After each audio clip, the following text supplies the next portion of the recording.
Hey everybody, welcome back. We're live.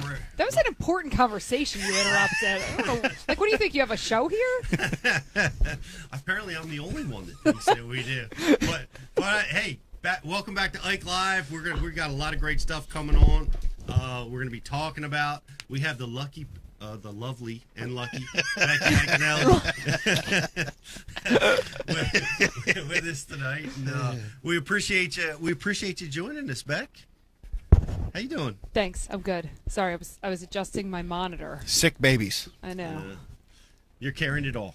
Single parenting in a snowstorm, so. Understood. So what Vegas do? Eat goose shit or something? He was eating the snow, so I shoveled the drive so that you guys could park and get in the house without falling on your tuchuses. I got 4-wheel drive. And, well, all the ladies come tomorrow, too, so I figured, anyways. Fair enough. I was shoveling.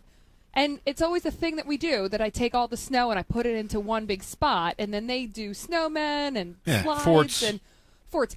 Vegas was eating the snow. Yeah. But it was the snow that was literally shoveled straight off the drive. Yeah. So I kept telling him, like, stop eating it. It's, like, dirty. Motor oil. Yeah. Rookie mistake. So his stomach's a little torched at the moment. Yeah. Jake does the same thing. But the worst, okay, this is way too much sharing. Gravel. And someday I'll be disowned. He'll take me to therapy. But it was his birthday this weekend. Happy birthday. And he turned 8. It was this big Minecraft celebration. So Minecraft, the green and brown blocks. Yeah, I remember those days. I have this awesome cake place, and they make these cakes for me. I give them a picture. Perfect. Green fondant. You know how that comes out of you? Green. Oh, yes. Yeah, it's usually diarrhea. Oh, Lord. It's like this blue-green color. So I'm, like, trying to be the nice mom, and I'm like, oh, my God. That is horrific. So you had an 8-year-old birthday party, and I was at a 102-year-old birthday party. I know. Isn't that How crazy? amazing. That's weird. That's pretty awesome. Yeah, that's Yep. wild. Dude, she was born during World War I. Brian's grandmother, everyone. Brian's grandmother. Yes. We did mention it. Did you mention it earlier? We did, yeah. Yeah. World War I, dude. Shout out to Brian's broken nail gun checking in. Says happy birthday, Grammy. My nail gun's all right, man. What's up? Stockel's dead boat batteries also live. That's a true story. How many presents do we have to send out? Well, we've got to give one to Eric's Ottoman, and now Brian. Brian's broken nail gun is one of the funnier ones I've heard in a while. By the way, Pete, right into it. Right into it. They paved the way. Mystery Tackle Box, presenting sponsor of Ike Live. We love them. It's like Christmas every month. We're going to do a live. We are the only web show, or the best, to be doing a live unboxing. We're the only one. Because I don't watch anything, so Can't wait. So it's amazing. I was just going through my tackle and getting ready for this tournament in Florida, and I started going through my Mystery Tackle Box stuff that I had gotten because they gracious enough to send me a box every month at home, and I'm looking through. I got to use this. This is a Florida bait. I'm taking this. Took a bunch of things that I would have never taken. I would have never had without them. But I'm picking out of my Mystery Tackle Box the Live Target Sunfish. This was red hot. I think this got ICAST awards the year that it came out. It's a frog bait. It's a frog bait, but it's in the shape of a sunfish. And when the fish eat down on the Chesapeake, when those carp are spawning, those eggs are stuck to the canopy. The bluegills are pop, pop, pop, pop, and that's what the bass are blowing up on. And this little tool is a dynamite replica. A wop baba And when you walk that bait, you could walk it like pretty much it stays still. Like you could hold it in one small pocket right in the strike zone forever. Yeah. It's a cool bait. Yeah, Live Target makes some amazing stuff. What do you think, walk Beck? it back. I think yes. Is this the kind of bait that you got hooked in the eyelid one time? Holla back, That is youngin'. actually a true statement. It was a frog, but with the hooks like that, straight through the eyelid. Would you have preferred to get hooked with a bluegill than actually a frog type? No, as long as I got hit with the hooks, a bait with hooks tight in there. Tight in the Because ear. crankbait, I'd be a pirate. Like I wouldn't have an eye now. You did get hooked with a crankbait though, didn't you? I think In no. your It was pants or your... Oh no, I think that was a jig that he got me right in the Oh, butt, yeah. and it was a jig that he got me in the nose. Los pantalones. Yeah. That's 3 times. Yeah, the jig he did on purpose in the butt because he thought that was so funny, and Dano was filming it. I was like trying to climb in the back of the truck to get something, and he just whacked me, but it went straight in my Scoped tuchus. booty like a big game hunter. That hurt. Yeah, but the eye was the worst. Oh my gosh, that's scary. Yeah. I've never been hooked in the eye. Well, there's still time, Pete. What you got there, Dave? Pass that around. So here, this may be one of the most stout MTBs we've ever opened. I'm going with the obvious choice. I'm going with the Spro frog, not a pumpkin frog, the one you can walk and get through the slime a little bit easier. Man. I mean, they speak for themselves. Everyone that's ever thrown a frog, everyone has a Spro in their bag, and There it is. This is a stout bait, and it's a stout box. You're going to see every single one of these ones are awesome. See, what Spro frog is that? Because they make the Dean Rojas frog. That's the Rojas frog. He's the best frog fisherman in the planet. Oh, it is the Rojas frog. Maybe the universe. Well, I've heard that said. It's a quality By item Dean right there. himself. Yeah. Just ask him, I'll tell you. Just ask him. I'll tell you. We also had a challenge laid out by the Cajun Baby, challenging Ish to a frog off. Yeah. Frog off. Anytime, any place is Ish's response. I would love to hear each one of them tell each other they got served. You know what I mean? Like, what would Cliff's finishing move be It to doesn't serve matter. him? Dean's still the greatest ever. Yeah. In the history of the world. What do you got, E? So I'm going with the big TRD, not the regular Ned head. Or Ned rig. This is the big version. I believe JT Kenny likes throwing this down in Florida. He's talked about it. Ned. I love throwing the Ned rig, the normal size one. Caught a lot of fish on it in a lot of different scenarios, but I've never played around with this bigger version in grass, fishing it with a little more power. Right. So this one interests me, man. The Ned Hold us rig. the camera, E. Smile. The other camera. There you The go. Ned rig. I Sweeping don't the do this a lot, nation. you know? I'm not on the couch You're that doing often. it, kid. You're doing it. All right, I'm going to close it out because one lucky winner tonight is actually going to receive this box of goodies along with our other Ike Live sponsor Mine goodies. is this live target, which I'm taking home. Okay, it has to be in the box. Let's go back in the box. What We've do you got, got babe? the Dang it. Pacemaker jig from Cliff Pace. Eric. We've got the football shaky ultra head by Owner. 3/4 ounce, too. And then, yeah, those are monsters. Big dogs. And then this is really weird because this takes me back to my day of when I named my own worms because I didn't know they were really called. And I called one similar to this, Mardi Gras, because it's got the purple and the green. You know the story. Yes, I do. Called him Ryan. And but this is weird because it's almost like it's a regular old stick bait, but look, it's got little like skinny and see that? fat. Why does it do that? Yeah, wacky rig has some interesting action. To undulate. Different. To make it wiggle. It's a better wiggling worm. Okay, but I understand if you were to hook it in the middle, but if you were to hook it on the a end, good promo, Pete. what is that going to do? So it's a Riot Baits version of a Senko. Right. Which shout out to our boy Greg DePalma, local boy Greg DePalma. Yeah, top 20. Yeah, he was a Riot Baits guy. And Greg had a great first event for Bassmaster. Great first event. Congratulations, man. I know we've had Almost in his beer. almost in the beer. But he he had a great what was he? Top 20 for sure. 18. Yeah. 18th? Yep. 18th place. He was looking strong, holding top 10 there for a little while. Looked like he was sight fishing. Yeah. And he got some great airtime on the Bassmasters Elites, too. Yeah.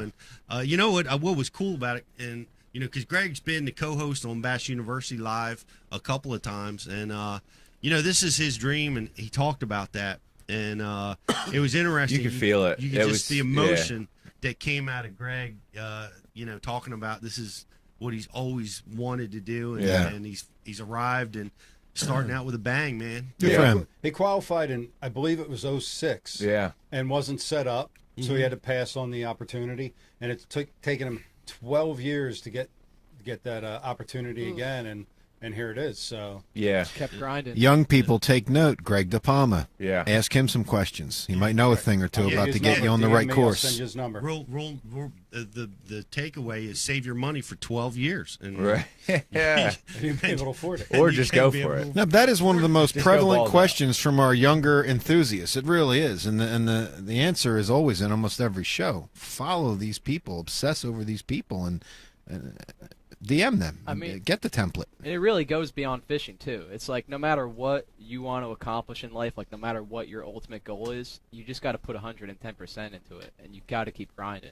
You never let up. You know, no matter what setbacks you have. Surround yourself with people with similar goals. That's another way people succeed too. You know, here's the thing is. Well, I gotta leave. What I've learned. I gotta get away from you assholes. You've got to find something that you love and you're passionate about in order to really put the 110% into it. Right? You know, if it's not your thing and you're trying to force it, it's hard.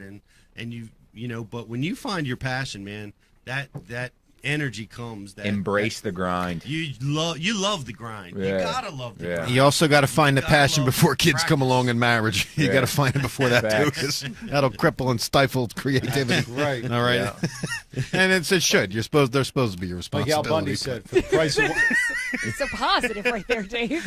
We were like on this like floating aura of happiness and like uplift, and then it was like, but dude, that's what he's there kids. for. What did we just talk about with your husband? You know what I mean? Like, I know. would he have been the guy he is now if he wasn't able to create all that before? Telling you before the wife and the kids come along, be successful. One of my favorite Al Bundy lines. Eric, they're talking to us, by the way. For the price of one condom, an entire life was ruined. Al Bundy. Hey, come on now. Some guys out on tour partner with their wives and their support team, and it enables them to make it to the next level. It's just, you know, you got to. Yeah, but they sacrifice goats. You got to find your path. You got to find your path. Listen, I support Mike, but I'm not educating our children on the road. I am not an educator of. Beck, how's Mike doing? He's good. Can we get? So he's fishing tomorrow morning. He's fishing tomorrow morning. Let Pete finish this one sentence with sorry. our other sponsors' I'm products sorry. that are in the bag, which will never come full circle to again. You're right. We got a flambeau tackle box. We got a tackle warehouse hat. We got the mystery tackle box. We're going to be giving these gift packs out. We've got the soap. We've got the Yes, so it's liquid going to mayhem. smell like the Squatch soap. No, the Squatch soap will get the mayhem off your fingers. I swear to God, man. Squatch soap don't play, son. And you know that flambeau box actually fits in a fanny pack. Almost every standard size fanny pack that will fit in for when you're walking around the banks and stuff. And this Fanny hitter. cool Ike Live, Satchel. kind of backpack satchel. Yeah. Who's going to get these? How many of these are we giving Wait, away? so there's the line cutter's ring. I forgot to put in the real goes snot in there. bottle and the TH Marine. Okay. Put that in there. We're coming. G Juice. Oh, I got the ring. I promise. Man, this is you're getting on. What's this? A $50-$60 value in here? I don't On know. it. Yeah, it's got to Killer. be pretty hefty. Pete, Call it 100. there's the ring. Oh, there's the ring. He stole the ring. All right. No, I was wearing it. I was accessorizing that thing. So anyway, some lucky winner is going to receive this. Yeah, we're gonna open up the I mean, phone we don't know lines when. tonight. Sometime in the next couple weeks, couple months, we'll remember to ship it out to you. Let's announce the you want to do the contest right now for the winner of this bag? I mean, Brian's rusty drill bit, whatever that guy was, got it from. Brian's broken nail gun. Real bit.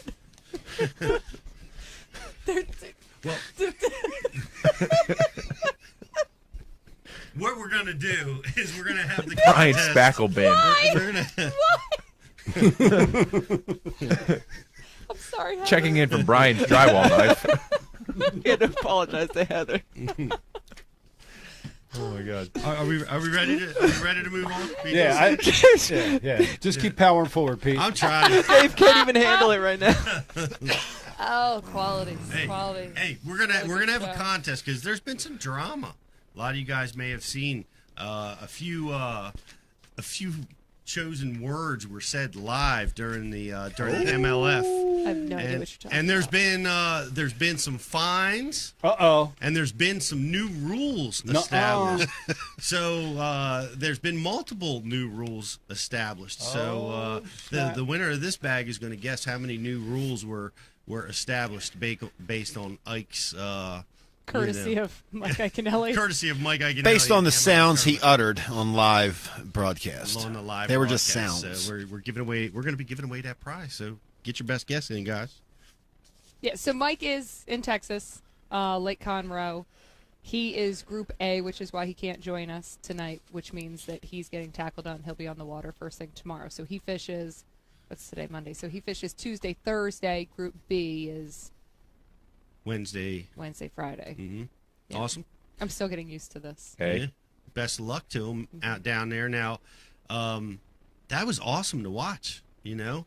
for most, I've been on the side of that. It must have been horrible for you and the family to watch him have to go through all that. Yeah, well, I have to be honest. Like, I thought he was in. I turned it off. Like, when the clock ended, I thought he was in. I actually knew nothing about the fact that people could still weigh in. I didn't know that. So I turned it off and just was like, okay, because I was taking my kids to a birthday party and we were done. No. And then my phone starts blowing up, and I'm like, what did I miss? What was the first message you got? I think it was Don Slimmer got to me first, and he was like, yes, and then literally 2 seconds later, damn, and I was like, damn, damn, you know what I mean? And then they all started rolling in, and then I went back and looked because I had no idea what he said because I missed it. Yeah. We have a winner. Mike B. Good job, Mike B. It was a tough number to figure out. Well, what was the number? 2. Two new rules. Deuce. Thanks, Mike, right? Becky's about to get to it. Mike B, send in your info, dog. We're not going to share it to the public side. Just send in your info so I can jot it down. So my phone starts blowing up, but Mike, I don't think, had good enough reception, so I couldn't actually ever get him. But I still didn't know what was happening. Like, why was he calling? Like, I was still confused. But I went back later and looked at the footage, and if you look, they tell him he ended up in 11th, and you see him grab his phone. I was the lucky recipient of those phone calls. Man. I just couldn't get through to him. It took probably 20 minutes till he got back to the ramp and had enough reception to call. So what was the basis? I mean, I don't know how far we can go, but what was the basis of the fine? Just because he said a couple of unsavory words? Hold on for 1 second. For those of you watching that don't know what happened, Mike finished in 11th place in the finals of the MLF on Sunday. I'm sure a lot of you guys did see it, but what happened leading into the finals. Yeah. To make the top 10 cut to go for the win, and he initially was qualified. He held on to 10th place, but there was a delay in reporting the tracker from the other anglers, the fish tracker, or what do they call it? The catch tracker? I forget what the name of it is. Score tracker. Scoreable fish. Score tracker. And after Mike had given his acceptance speech, thrilled with himself beating qualifying, and you could see the intensity in him that he fished so aggressively to the end. And after he waited a certain amount of time, he gave his acceptance speech. Then they had a score tracker update 5 minutes later because of the delay, which is they told us about.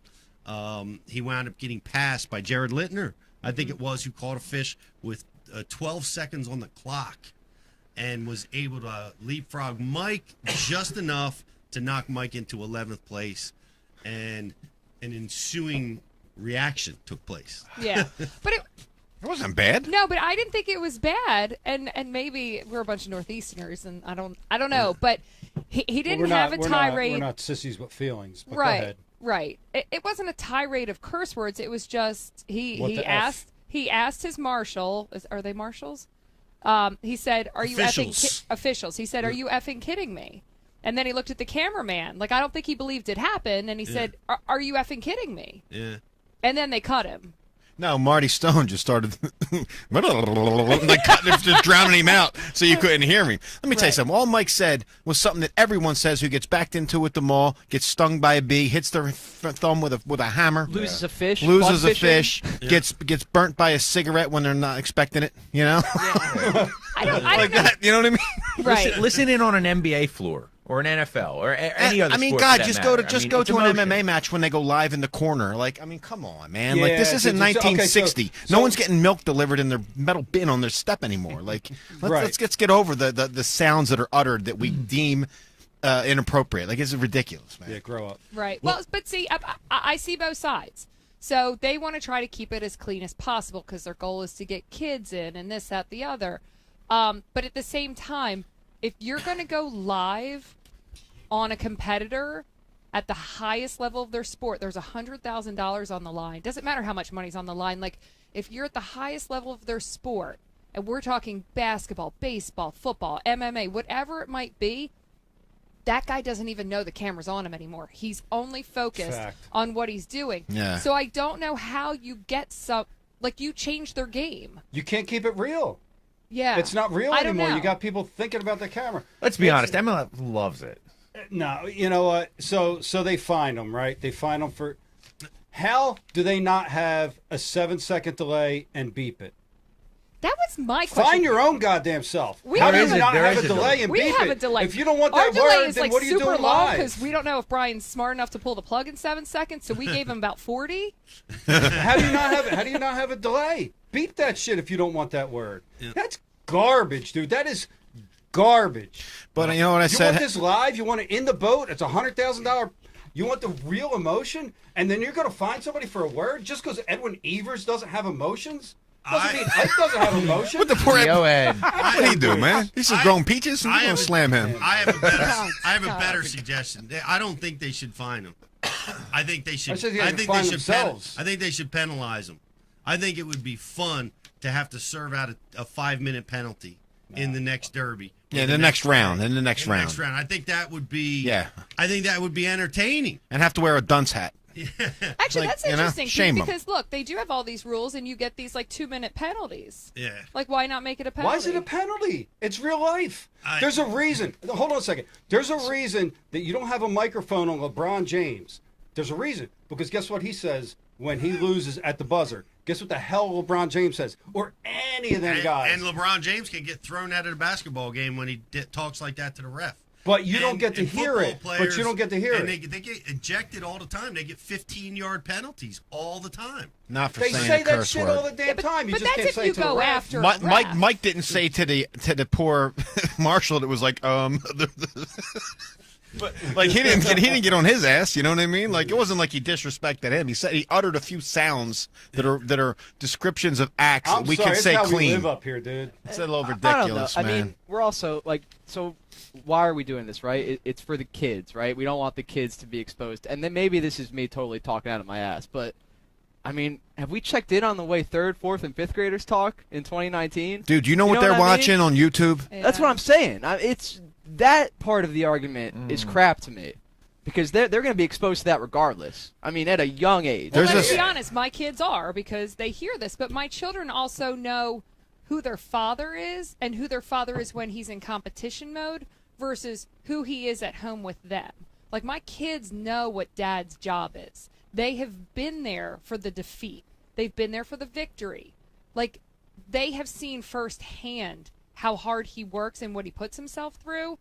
Maybe your kid should see that. Like, maybe your kid should be exposed to the world and the highest of highs and the lowest of lows. But my kids don't curse. My kids know it's inappropriate. My kids understand that when dad is in that zone, things come out of his mouth, but it doesn't mean that that's appropriate to say in not- public. That's a good It's not point. Like, MLF. there's a separation in my It's Yeah, it's same not here. 6 and 8 it's get not it. MLF's job to parent. Right. It's just not. Yeah. Well, If you don't want to put that out there, put a delay on it. But you can't have a live broadcast and put a camera in a dude's boat with that kind of stakes on the line and expect him to not be real. Yeah, It's garbage. Right, what did they And it's think he was garbage going for them do? to expect Okay, him- and start to Yeah, drive and, away. And so hold on, Beck. Right. That is true. Better- Like, better they do luck know next who time. you're dealing you with. got to look at it from their eyes, Shucks. man. This is a group that is trying to do something spectacular, and they don't want to get derailed. Okay. Right? They're trying to Right. move the bar, and they're trying to not let something petty like foul language get them off of a major network, or keep companies from Then calling. do their Yeah, job. but that's not going and to put end a- up in the show that goes on network. This is just live on the internet. I'm which saying, but they're watching. You could- Yeah. Everybody's a kid watching. could watch porn Everybody's on the internet. listening. You know what I mean? Like, Everybody's watching. Everybody's listening. They're trying to do something spectacular, and they don't want to get derailed by something like that. So they're sending the message that says, "Guys, have your meltdown, but we need to keep the meltdown clean, or whatever it is." And I don't like the idea of fines for that stuff. But I do like the idea of getting penalized. I don't. I think it's cheap No, but shit. can't- I let me think give it's you- entertaining as hell to see a penalty for doing something. But here's the other thing: is I would. How about I'm failing a mad at polygraph? them. What's I'm the mad penalty at for them. that? They Can- just dust that under the rub? Where's your penalties for polygraphs? There's people in MLF who failed polygraphs. Let's hear about that. Yeah, but the polygraphs, that's a whole Oh, other they dusted debate. under That's the a rug. whole nother debate. Glove didn't fit. You got to quit. But, I think they should have shown the entire agony of defeat. I think they cheated the fans by not seeing what happened next during his call to you. Or I wanted to see that. I wanted to see. I mean, come on, it's the agony of defeat, hold on, man. It's hard to handle, man. For any of you who believe that it is wrong, I'm going to dismantle your opinion right now. What if Mike said, "Are you whoopee kidding me? Are you whoopee kidding me?" Nothing would have happened. But because he used another word to describe that same act, he gets penalized for it. Word. You know what I What mean? happened to sticks and stones? That's how I grew up. But the point is, there's sounds. There's sounds that we can say poop, but we can't say. I don't know, man. Yeah, They're just sounds, and some are appropriate to say in public, and some aren't. And when there's emotion and there's competitive elements to things, everything's wide open. Otherwise, don't televise it live. We just come from an environment where we happen to use those sounds We don't. a little bit more than You everyone ever else. fish with them people from the South? They curse just That's not as true. much That's as us. not Don't true. give me that shit. No, I was in Virginia. I was in Virginia a few weeks ago, and I could notice it. Like, Dude, they curse. oh, they're no. better than us. I could notice my difference from them, and it was palpable. Here's the thing. That's all I'm Pete, saying, I don't but- disagree with you, but at the end of the day, if you're touting this as the most real thing, and you want to actually have a camera on a guy when he's totally in that zone, I don't know how you get somebody to not have that emotion at that time, and they're totally unaware that a camera's on him. Stuff comes out. Ish curse too. You know Especially what I the mean? guy that argued with a dog. Like, how are you going to put the camera on him and then give him shitty news? I think actually, and this is going to sound weird, but I think Mike's actions actually complimented the MLF. I think they created. It was amazing. They created a pressure cooker so intense that there was a massive explosion. Oh, yeah. We're trying I agree, to, dude. we're, The we're MLF trying is to benefiting We're trying from to this, for legitimize sure. fishing as a sport, right? Like as an actual professional sport with high stakes and high intensity. That does it just as well as anything. Dude, it's as stupid as the NHL taking fighting out of hockey. Yeah. Well, It's as fighting out of hockey's stupid as worse that. than that. It's worse. Because that's what they're doing. Like you said, you're trying to legitimize it, you're trying to bring the stakes into it, and then, oh, no. Then do your job and cut it out. Yeah, Don't tell him to be conscious of that camera. You don't want him conscious of the camera. You want him real. There needed to be a delay. using the bleep button with a short delay. They That's already fine. have Think the delay built in. about trying to get all the sponsors that they got for that event, right? Try to think about these different companies that got to go pitch. They got to find out, and you're front line in this. What they like, what they don't like. You're always juggling that. And they got to juggle that. Yeah. You know what I mean? They got to show them, hey, this is how we're dealing with this. And I guarantee you, next time they have a delay, it ain't going to be mouth to camera. You know what I mean? What is going to be next time? The winner, by the way, there's 2 new rules. We're going to call them Ike and Ellie rules. What are the 2 new Ike and Ellie rules? So the one is that you get fined for cursing. Apparently, I must only. What be are the F what are the word, banned though, words because though? What are the banned words? I don't. So know. we can See, use I them need every to show. Find this out because They're going to use what was your word? Whoopee. Whoopee. Well, because I know there were other Hanky people. panky. Hanky panky. Hanky panky. $1,000 fine for hanky panky. Anyways, hanky panky is acceptable. I don't know what is and what isn't because I did hear.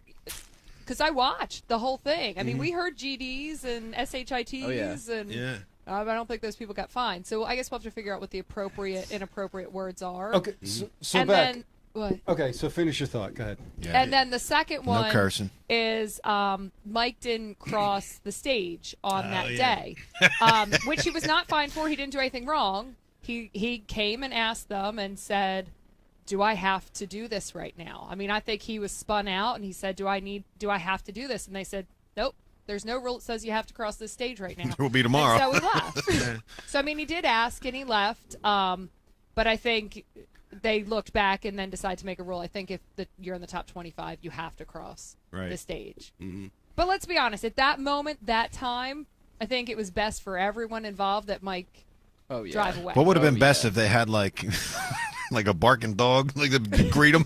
You know what I mean? I don't know. And that marshal holding the dog, they gave him the shitty news. I would have appreciated it. I think it would have been great. But apparently there's people out there that can't handle real life. Yeah, I don't get. No, but hold on. Is it that? But hold on. That Yes, dial they're back the people anger. that email us. Think about her and what she juggles with Mike's sponsors. Think about the demands that are put on him, you, and all you. All right. Well, we live in an outrage culture where everyone's waiting to be offended. Stuff. Everyone Exactly. cannot wait to get first in line to say, I'm offended, There's I'm a people who are victim. offending right now. But at the same token, like they have to juggle that. If there wasn't backlash, they wouldn't care. Because every one of those people are probably said that day before he even said it. But there's unfortunately this balancing act that they got to juggle too, man. Judgmental people can go. What do the people think, Riz? What are the people watching? Yeah. Let's let them weigh in. Yeah. So for the record, not to a surprise, the IM board is overwhelmingly in favor of Mike. There's a lot of people that are saying that these are adults that are fishing for money at the highest levels. If the public doesn't think this shit happens, then oh well. The general input from the viewership is that Mike's emotions are his raw emotions and what makes him him. And honestly, that's what the MLF is going to thrive off of. If they're pushing a pure live product and they want to capture people's live reactions, that's going to be part of it. There's a lot more guys on the MLF tour that are going to react that way other than Mike, Ike, and Ellie. So especially the way that happened. It would have been different if it was in real time. Yeah. And he knew the score at the time when time ran out. Knew he was in 11th. Right. Knew he had to catch one more bite. Didn't get it caught. I mean, that would. Well, it's like going to the been weigh-in different scales, from the way dropping his bag on there, saying, "Yes, you're in tomorrow." Mm-hmm. Oh no, wait, you're not. Oh, sorry, we got this other guy. Yeah, one more guy. Yeah. Get off the stage. Yeah. Get your ass off the stage. And let's be honest. I mean, how many live cameras were on him that entire week, and there was never a curse word? I mean, this was. I know Ish was singing and cursing. This was him taken to an absolute extreme, and that's what came out of his mouth. Why So, try and get Ish fined, dude? Why are you dropping dimes, bro? Ish got fined. Ish took a hit. Oh, did Ish get fined too? A lot of people are saying that Racist. Mike's reaction at the end was some of the most entertaining content of the whole broadcast. But that was a mild They wish reaction. the cameras would have went longer. Beck, can I ask you what precipitated this decision by MLF? Because my understanding was MLF was by the anglers, for the anglers. All the stuff they were aggravated about dealing with BASS, where the anglers didn't have a say, didn't have any control over decisions that were just made haphazardly as we went along. This is MLF. The anglers are running this. We're gonna control this. And then all of a sudden, here we go. A rule that I don't believe was in place beforehand is now It's a good question. enacted really after good the question. fact. Did Mike didn't get the vote on that? Is this a rule beforehand, or did this just come up? They had a meeting last night, and I guess that's when it was determined. But actually, you make a great point. Like, it wasn't a rule until after he cursed. So, like, how do you retro charge someone a fine if it wasn't a rule? That's been all over the message I think the board. anglers need to get together and fine MLF for not having a 7-second delay in place. I want to be on the bad word board because there has to be a list of words you can't say. That's been all over the message board of wanna be how on that Mike list. of how Mike can get fined when it wasn't even a rule yet. If they Yeah, voted if it on it wasn't a rule yet, and then they're how's going it a back to fine? it, yeah. But how much fun are we going to have with that list of banned words? Should we start our own list? Yeah, well, at the end of every show, got to say the words. And if it was a group of Submit anglers, your safe words. Yeah. Oh my and God. Beck, Yeah. I mean, do you know anything? Are you holding back, or what do we got? No, I honestly don't know because not having been there, I honestly don't know. So who made this decision? I don't know if Well, I it think was we should know. This is a group run by the anglers. Damn, Brian. I'm just saying. Fucking Johnny Cochran over there. Oh, F them. They come out beating their chest, talking all this trash about millions of viewers, and the anglers running this shit. Where's it at? Well, Well, there you're was fine. a meeting last night. I don't know if the anglers voted on it or if it was like I don't know. I honestly don't know. But even if it did come from the anglers voting on it last night, you actually brought up a great point that I hadn't even thought about. Like, well, why were you fined for something that was already said? Yeah. Like, I thought the way that rules worked is, like moving forward, don't do this. This I is wouldn't what'll pay happen. Maybe Mike could find them back for That's what for I would having do. having a delay in notifying him about where he finished. issue a $500 invoice. I wish there was a close up. I wish there was a close up on the marshal's face when he was reading it. Like, oh my god, I gotta tell him this. I felt bad for that guy. I've been there. Oh, I felt bad for that guy. Yeah. Like, that poor dude. I'm good, man. I'll swim back. Yeah. Don't worry about it. That just seemed to me to be such a common thing right now, that retroactive reaction to, dealing with outrage. Yeah. And we've had to deal with it. Sad to say, we've had to deal with people that message us and email us over stuff that. We lost them by about the 5th show, though. Well, They pretty much packed up and went back to I know wherever. what you're saying, Brian. We probably lost it by the second. Yeah, or they so. were pretty much gone when Mike was dry humping the air. That kowtowing one, that pretty much to- chased to- them all. To the offended is just. Yeah. But that's the whole I society. I just can't believe we're talking about this so. I know. Rick Clun weighs 35 pounds in, and we're And we're talking talking about a word that I hear 200 times a day. that the children here. My son watches it. children My here. son watches this monster on YouTube, Yeah. Freddie. I think you Freddie's a sailor, man. You guys are talking about like it's the anglers against the MLF, but man, the anglers are the MLF. Okay, so who are the anglers? The anglers Apparently, a bunch of non-potty mouth I would participants. I would have to assume. Yeah, the anglers voted in that fund. Yeah. The anglers have the last say on So those fail rules. a polygraph and dust it under the rug, but drop an F-bomb and it's okay. That bothers him. I know you're skirting around this polygraph that I don't even. Nobody- They don't know Then either. don't talk about it. Nobody weighs in. Polygraph's not even admissible in court. Because it's true. It's used And because lawyers would be out of business. There's no need to have court. I'm just Hook saying. him up. That shit's real, dude. That shit's real. I'm just saying. I'm not happy about Yeah, it. that shit's real.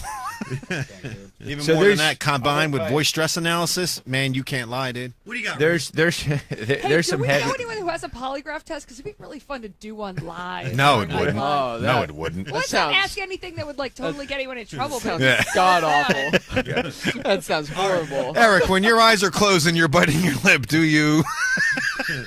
All right. Hurry up, Riz. The Yeah, so airwaves are open. so there's some heavy stuff coming in on the message board about the topic at hand. Where do you draw the line with if guys can't drop F-bombs? How is it okay for people to be throwing religious references around all the time? Where do you draw that line with these guys? Yeah, that's a good one. Positive religion. Yeah, no, yeah, positive. Yeah, I mean, absolutely positive. But I mean, to the point that it's driving it on people. Where's the line get drawn there? There you go. Yeah, we got to watch this. I agree, but there you go. We got to watch this one. I think it's it's the anglers that get to choose in this realm. Like before, it was FLW runs a tournament and they have a committee of anglers, but the decision is theirs at the end of the day. Same with bass. The MLF is angler. The decisions are made by the anglers. So that the anglers get to choose. And that's what they're choosing right now. But What I they find- must have chose a fine until we know more details. What I found with That's what fishing we with, do. but what Rich is saying, what I found fishing with people who have strong faith, like I accept their strong faith, but like my crassness, me being crass is not accepted. You know what I mean? Like I feel coldness, but I accept anything that they're going to say, and I don't ever shit on it. You know? Dude, if you believe in God, you should be able to shout out God. If you believe in F-bombs, you should be able to shout out F-bombs. To a certain extent. You know what I in mean? Mike's situation, he's not signing autographs. Hey, fuck you, fuck No, you, exactly. fuck you too. Like, Yo, Dave. He's saying it in the heat of the moment. I You know like what that I mean? autograph. I'm in for one of them. No, Mike, this is my 9-year-old. He loves you. Fuck him. You know. Well, Sorry, Pete. Viewership's going up, by the way. The FCC regulates what goes out on a lot of the airwaves. And they have a list of words you can and can't They say. have a list of words, right? And they're, that's a regulated. That's a deal. funny thing because it's a word, but put on Family Guy and okay, South so Park. they don't say the F word. But oh my God, yeah, South Park. I see Paris Hilton getting triple teamed on the stage. I saw- My God. I'm like, oh my God. I dude, walked in my they son's don't- room. Steven Spielberg was banging a stormtrooper in the backside, right against a desk. Oh, but they didn't My use jaw the F dropped. word. My jaw dropped. He was like 5, dude. On what? with Steven Spielberg with the Stormtrooper when they were talking about how when they redid Star Wars, they were just effing Star Wars, and everyone, they effed Indiana Jones, they effed the Stormtrooper, and then my son's he's like 5 sitting on his beanbag. I'm like, what are you watching? But that gets through. It got right through, dude. Whatever, dude. Dude, all bets are off with the internet now. That's all I'm going to say. But this ain't even the internet. This is TV. And if you're talking about Family Guy, it's mainstream TV. It's 3, 6, and 10, right? Well, that's what I'm saying. Times have changed. Yeah. But what Rich was saying about people... What they show on 3, 6, and 10 Family Guy is different from what they show on the cable Beat it. station. Listen, I personally liked our country better when it was run like with religion in the town square. Personally, I'm not a religious person, but I do like the way our country was in the 80s. When there was some type of decorum, so to speak.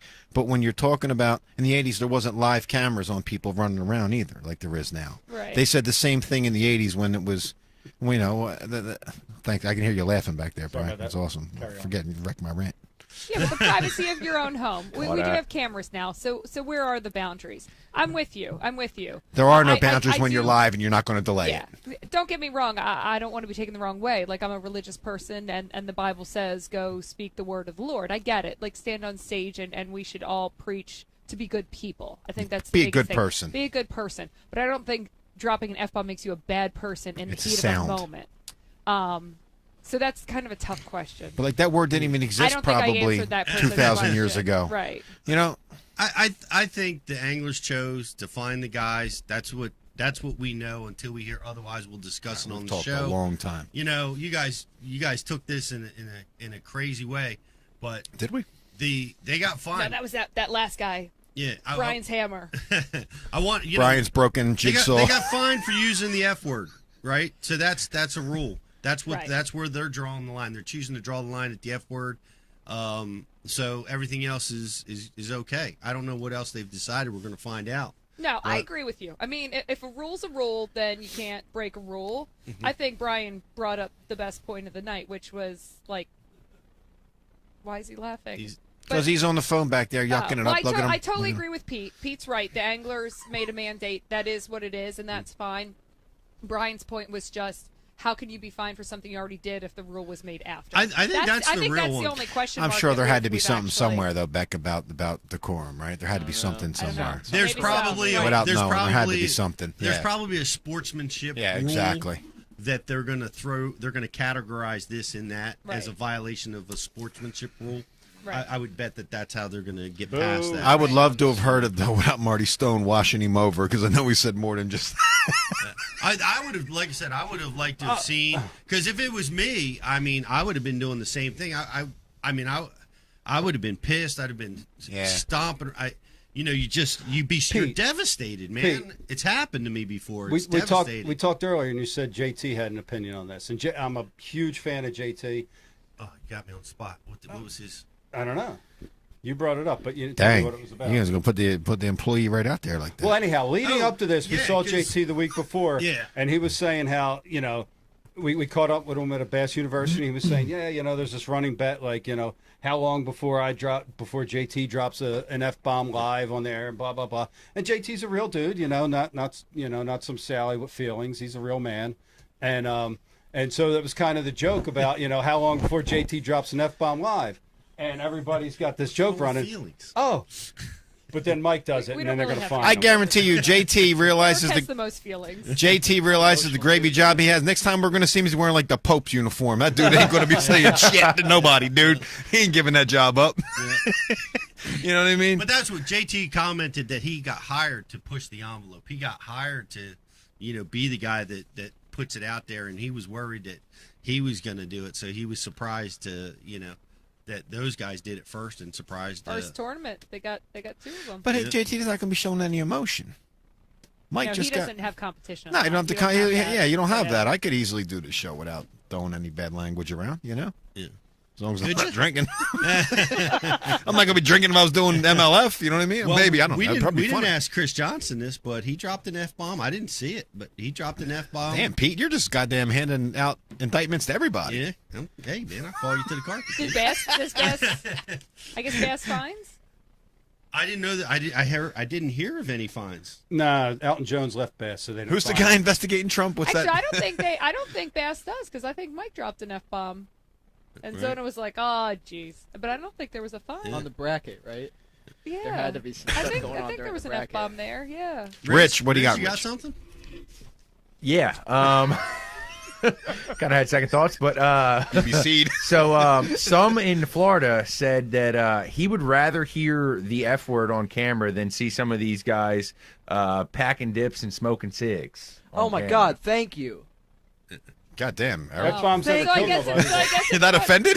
I guess it's what Oh offends no! you. I just see all the lips being packed. Nah, I'm you like, know what's I'm vile? like, damn, that's gross. It's when bro. you come across their water bottle that you didn't know was full of, like, it had a napkin. Hockey soda. And it has, like, the I hockey don't- soda. I don't care what hate I get for this. That is the grossest That's habit vile. there is. Hey, It's you know vile. what, man? Sorry. Live and let live. I- So- That's the bottom line. I No, do. it's not until you're in trucking and you're walking around on a dock in some southern state and you got to watch the Don't spit drink the piles. iced tea, dude. Nah, and it's gross. Carolina it's gross. slop It's leopard. I don't know I what's agree, worse, man. that or yellow Gatorade. You think it's yellow Gatorade in the truck, but it's not. Somebody didn't stop at the rest stop. Dude, no, yeah. wait a second, Brian. I'm talking, Yeah, the road bombs. I'm talking to Woo Dave's quick story. I'm talking to Woo Dave's after one of the tournaments, and I'm hanging out, leaning on his boat, and he's, his boat is cluttered. He fishes that way, and but anyway, we're done talking, and I go to leave, and I'm stuck to his boat from the chewing tobacco running down, running down. My Jesus. arms from here to here is all coated with I rest my case. with tobacco. I Dude, rest my He case. didn't Love warn it. you. I was God, staying that's in so Marine Village one time, and his Ranger had broken loose from the dock, and it was like 40-mile-an-hour. His boat was dashed against the rocks, dude. Just Ben's getting bashed, and he's just standing there looking at I it. love him. Whatever. He fished the open, man. I love seeing him. We got a caller, Brian? Caller, what's your name? Where are you calling from? I'm Chris calling from Texas. Hey there. Hey, Chris, man.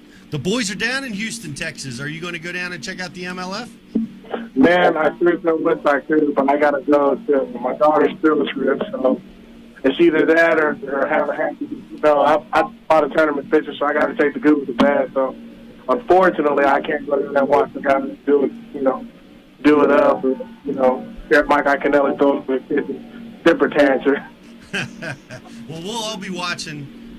F-bombs or not, we're going to be watching on MLF. But what's your question? Not much of a question. I just kind of gotta kind of concur with what you guys are saying. I mean, I do tournament fish. I'm wanting to make it in this game, and I think it is kind of messed up that they are finding us. I think it's one of those things that kind of, it's hard. Like, I don't know how to say it. Like, it's hard to say, like, first of all, it's already hard to try to make it in this game. And then when you put fines and fees on a lot of other things, it just makes it that much harder. And it just sucks about it. It just really sucks. Right. Well, I think you're in agreement with most of the people in this room and on our IM board.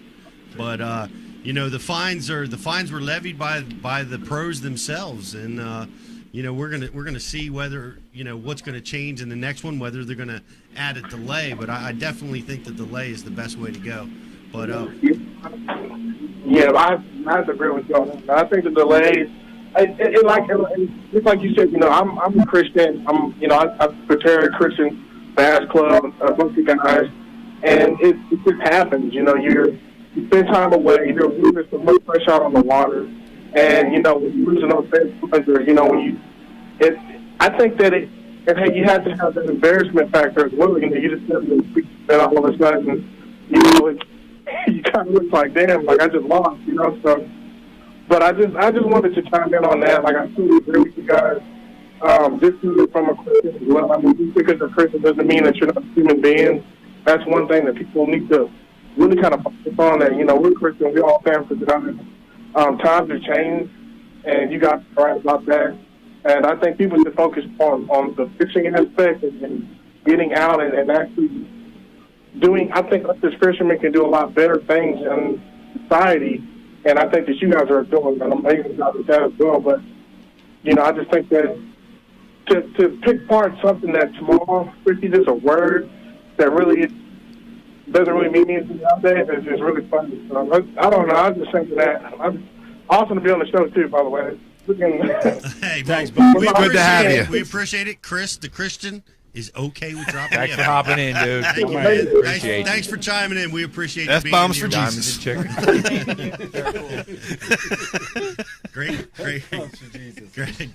Great comment. It'd be interesting to hear from somebody who doesn't agree with us, because I hate to say it, but like our viewership is people who are very like-minded with us. Anybody out there that says, "Hey, man, that was an egregious penalty. Them guys should have been fined." You're garbage. Kids are watching. I want to hear from you guys. I don't. I want to fight him. It's going to be hard to get past Brian I'll put him on the through. call. But I do. Like, I think our fan base is probably very similar. Well, our fan mindset. base is relaxed. They're accustomed to be hearing that kind of stuff They're, over the they're airwaves. accustomed to be offended by us. I don't know. I guess I just couldn't imagine many people that would be actually like, like Yeah, It's I a don't- word. Dude, I look at it from a business model It's a perspective. word. I think these guys have taken a big risk, right? They've all cashed in on the major tournament trail. They've all moved over. They've got this business model. They don't know if it's going to work, right? So anything that could derail it, I think they're worried. They're not worried about it, but they just want to avoid going down that road. Agreed. You know? Why go down that road if you don't have to? No, but you got to admit, if you have little kids and there's someone carrying on in public saying that word, like the conversation loud or obnoxiously, it just, it is off-putting, right? Like, let's not act like it's speaking the King's English, right? It's Agreed. not. Agreed. Like, it's still off-putting. But in the context that it was used, right? Live TV, competition, I mean, come on. Can we just stop talking about it? I know. Can we change the subject? We got Yeah. to We're not changing subject. It would still be- Yeah, it would- I'll all change right. the subject for you guys. We know our opinion. Brian, we got a caller? Yeah, we got a call. Hey, caller, what's your name? Where are you calling from? Hunter Massey. How are you, man? What's your comment? What's your question? Well, the first comment is Ike was the first to cuss on Bass Live at the 2015 Classic at Hartwell. Hunter, my None man. of you have said that. Facts. Good But stats. more importantly, I know. How do you remember this? Good Like, job, I remember Hunter. we did, but I don't remember when. Go ahead, buddy. well, I just remember Zona saying, I bet you he's going to be the first one to cuss. Yeah. But I have one question, and I also have a comment. My question is on the championship of the Bass and of the MLF. The Bass, to me at least, it seemed like anybody could win to the last second. If Mark Menendez catches a 10-pounder, he can win. But on the MLF, that tension wasn't there in that last 30 minutes or so because of Lee just kind of blowing it out towards the end. And I think that kind of helped or I don't know. What do you all think? Do you think that helped or hurt? I don't think they'll all be like that, though. I think what we found was a lopsided event with Jordan killing everybody. I think we are going to have those within a couple fish of each other and within a couple pounds of each other type events. I just think this was a blowout that we were given in our first event. That's all. I think your point is a sound one though. In this derby, it was not as climactic, the MLF at the end, as the Bass was at the end, because we didn't know. But the day before was. Well, there was a lot of energy and competition for the cut line and a lot of enthusiasm there. But the actual winner of the event, I would say the scale tipped towards the elites as far as In that excitement, event, yeah. because until those scales stopped turning, nobody knew who won. And we knew, Jordan blew this thing out of the water. I think that's an interesting observation. Yeah, but you know what? We also can look forward to secret tallies, which was what we're talking about, right? Like you don't know who won because barely things can come in after the wire. I think we really need a full season of both. Yeah. We need more Yeah. events to play out because You're I'm right. sure MLF, man, the way that format is set up, there'll be certain final days where it's two guys and one guy's catching a fish, then the other guy catches a fish, and it's back and forth. Yeah, you're gonna wa- have those You're events. gonna Yeah, have. there's going to be some shootouts. What was your comment? You said you had a comment, too? Well, my comment is that some of the anglers on MLS seem to be bashing normal tournaments. And a lot of people, at least in my friend group that fishes normal tournaments, really took that to heart that why do you have to be negative? I Right. just don't understand why some of those guys had to be negative towards normal tournament anglers who are their bread and butter, the guys they're trying to sell stuff to, Yeah. the guys that they are trying to get onto their bandwagon, right? I just don't understand it. Well, that's true. Like in sales, if you have to bash the other man's product to make your product look good, that's always kind of a red flag that, your product's not that good, right? So I get that. I hear that. But I heard Bass doing it too. Right? Well, and I'm not saying that Bass didn't do it. Mm-hmm. But here's the thing. When you get punched in the mouth, you feel like you have to punch back. Yep. Well, yeah, I mean, Bass did get robbed. That's not right all the of time. older dudes. I understand that. Yeah. Because nonviolence is sometimes the better way to go about it because it makes you look better. I get that.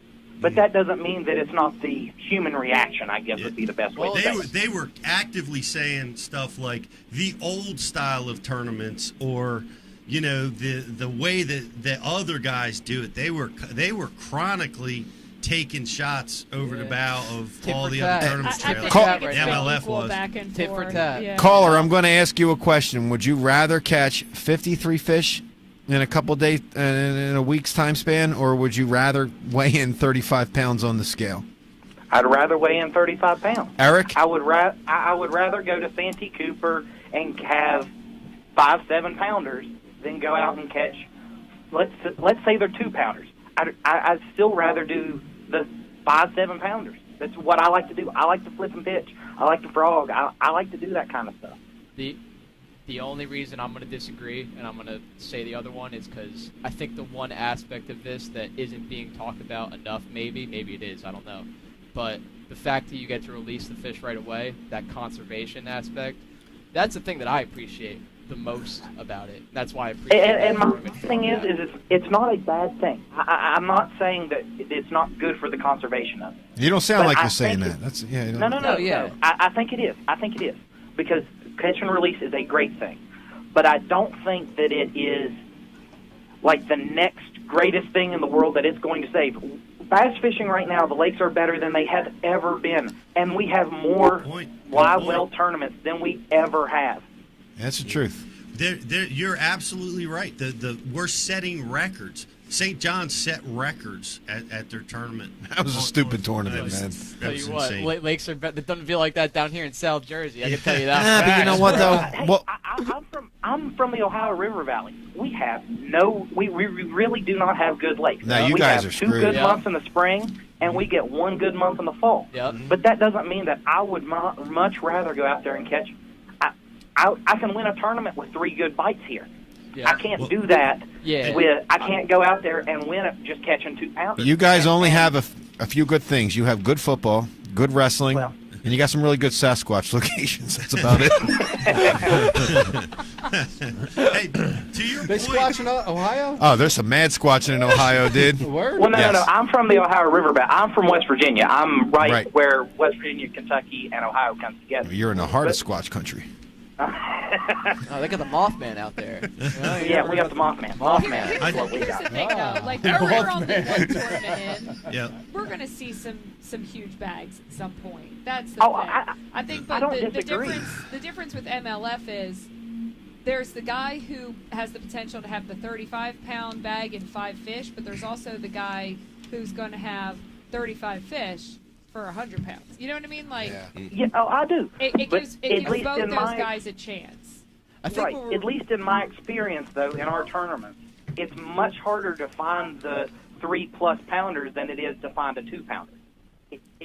And that might just be my bias, because that's what you are going out there and looking for. But there are days that you can go out there and catch, I don't know how many 1-pounders, and you can't catch a 3-pounder to save your life. Well, that's the truth, man. I honestly, I watched both, and I've trained my whole life to catch the 5 biggest, and that's what I do. I am too offended when they attack me for fishing tournaments, the way that I like to do it.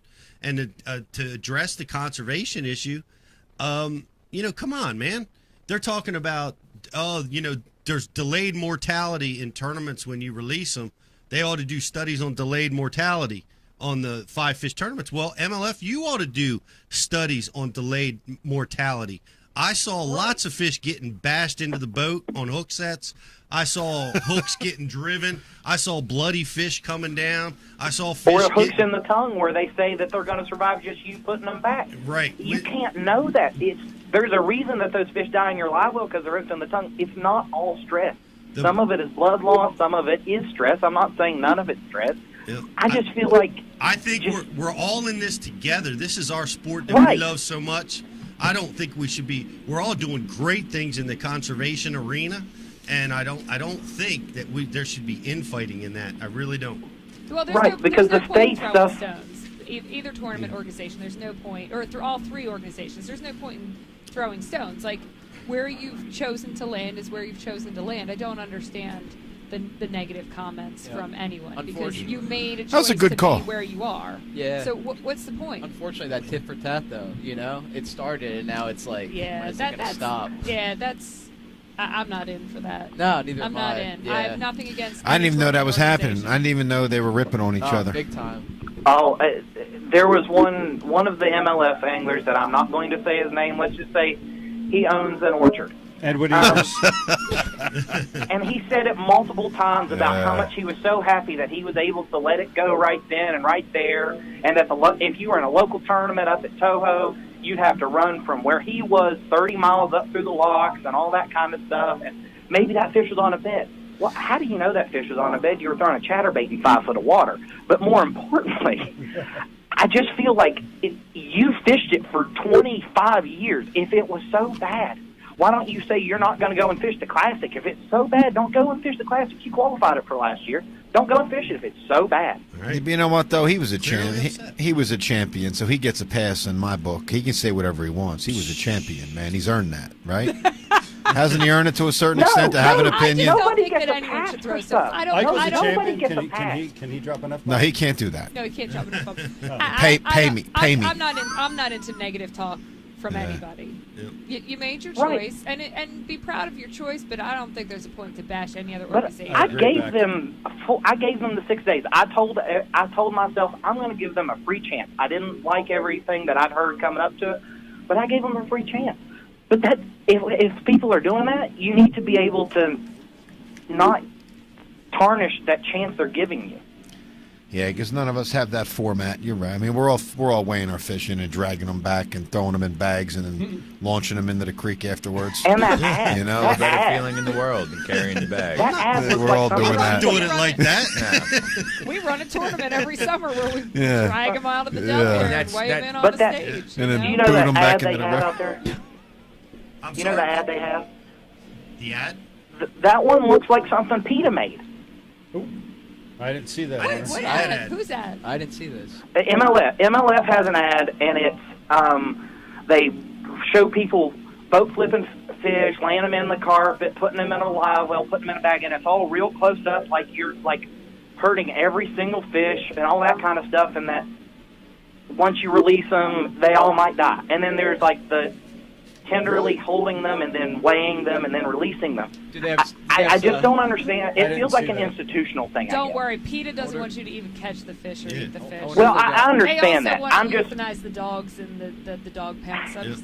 I know that. It just feels like it's sort of, why do you have to attack every... There are more tournaments now than there ever have. If you're going to attack them, you're just going to lose. You just are. Yeah, I love your opinions. A winner, Brian? Yes, sir. We're gonna be sending you something from Ike Live. You're gonna get it, Ike. I love your opinions, your comments. You're real passionate about the sport, and really great comments. So I appreciate it, and I hope you're able to catch a fish, maybe 2, on the Ohio River this year, if possible. Maybe 3. Hunter, hang on the line, dude. I'm gonna dip out and get your information, bro. Okay. And it's really interesting because you got the MLF, which is every fish counts, and Bass. I don't know if you guys saw their taglines, but their taglines were big bass, big stage, big dreams. Yeah. Right. So they're saying MLF's coming at them. Mm-hmm. They're coming back. Oh yeah, there was. But they have to compete, dude. There was shots fired back from Bass. Dude, all of their first round draft picks got stole. Yeah, but dude, they have to compete back and fight. What? There's going to be a lot of first-round draft picks or real talented fishermen that surface from the fact that a lot of these guys went over to MLF. There's going to be some guys on the Bass Elites that put together some bags this year and really smash some fish that are going to rise to the top. The cream's going to rise to the top no matter what. The guys that can fish, the guys that are putting in their time, that are putting in all the work, they're still going to catch them. So there's going to be guys that we see in the Bass Elites that maybe nobody thought of as a top guy, that now they're getting a shot to show themselves. Yeah. I mean, Bass has to be pissed. 2 Canadians went down to Florida and played top 10. You know what I mean? Like, they got to be furious about that. I think they love it. Yeah, good. It creates the buzz. I think Rich makes a great point, man. That's what I'm most excited for, is who are the new stars that are going to be created. And who are the young guys? Who are the hungry ones? I had that comment. Lee, what was his last name? Lee Livesey. had that catch. That was one of the coolest fish catches I've ever seen. And it happened in Bass's first event with a dude that we never heard of before. But is there a comparison? The top 10 on MLF? There might be in we 5 don't know. years. 3 classic champions and an FLW champion? Maybe not right now. Maybe a couple years. We don't know. There was a guy. But those hammers aren't over there. There's a guy that won. There's going to be new hammers. There's a guy that won the Bassmasters event that had 4 classic championships. So it's not a pretty big deal. Yeah, I guess. Big deal. It's not to say those guys won't defect back, but here. So that's his second win at the St. John's River. I know. It's amazing. But that's his place. I've heard guys talk about Bass as being awesome because it's got the guys with the dreams. It's got the guys you've not heard of because guys connect with that. They think, hey, that could be me. That guy, Greg DePalma, that's me. You know, that could be me taking that shot. Pass me on Rainbow. And that's what they don't have over at MLF because they've got such established pros. But I've also heard the flip side that, dude, I don't want to watch Bass anymore because, I mean, all the guys that I grew up watching are now competing at the MLF. Yeah, not all of them. That's where I want to watch. I'll be honest. I watched them both. I loved them both. I really did. And it was exciting, different types of format. I really enjoyed both of them. I actually got a question. I think other people will too. This is something that I heard a few times from a few different people regarding this whole Bass MLF thing. One aspect of MLF that traditional tournament guys that I know really seemed to not be okay with was the lake being a different location on the final day. Hold on, Eric. It's a good point. I got a buddy on the line right now who wants to say the same damn thing. Well, let's hear it. Who we got? Hey, caller, what's your name? Where are you calling from? What's up, Pete? Steve Carey here. Hey, Steve. How are you, buddy? What's up? Good, man. Hey, I agree. So when I was watching MLS, I thought it was awesome. Super entertaining, on the edge of my seat watching it. But changing the lake kills me. Yeah. I mean, to me, a big part of it is maintaining that these guys are athletes. And to me, one tournament is one game that should be finished on one field. These guys are the best of the best. I mean, they sucked them all from Bass. These are the guys I want to watch. And I don't know. I want to see everything come to fruition, how it plays out on that last day. Steve, what do you guys think? I agree with you.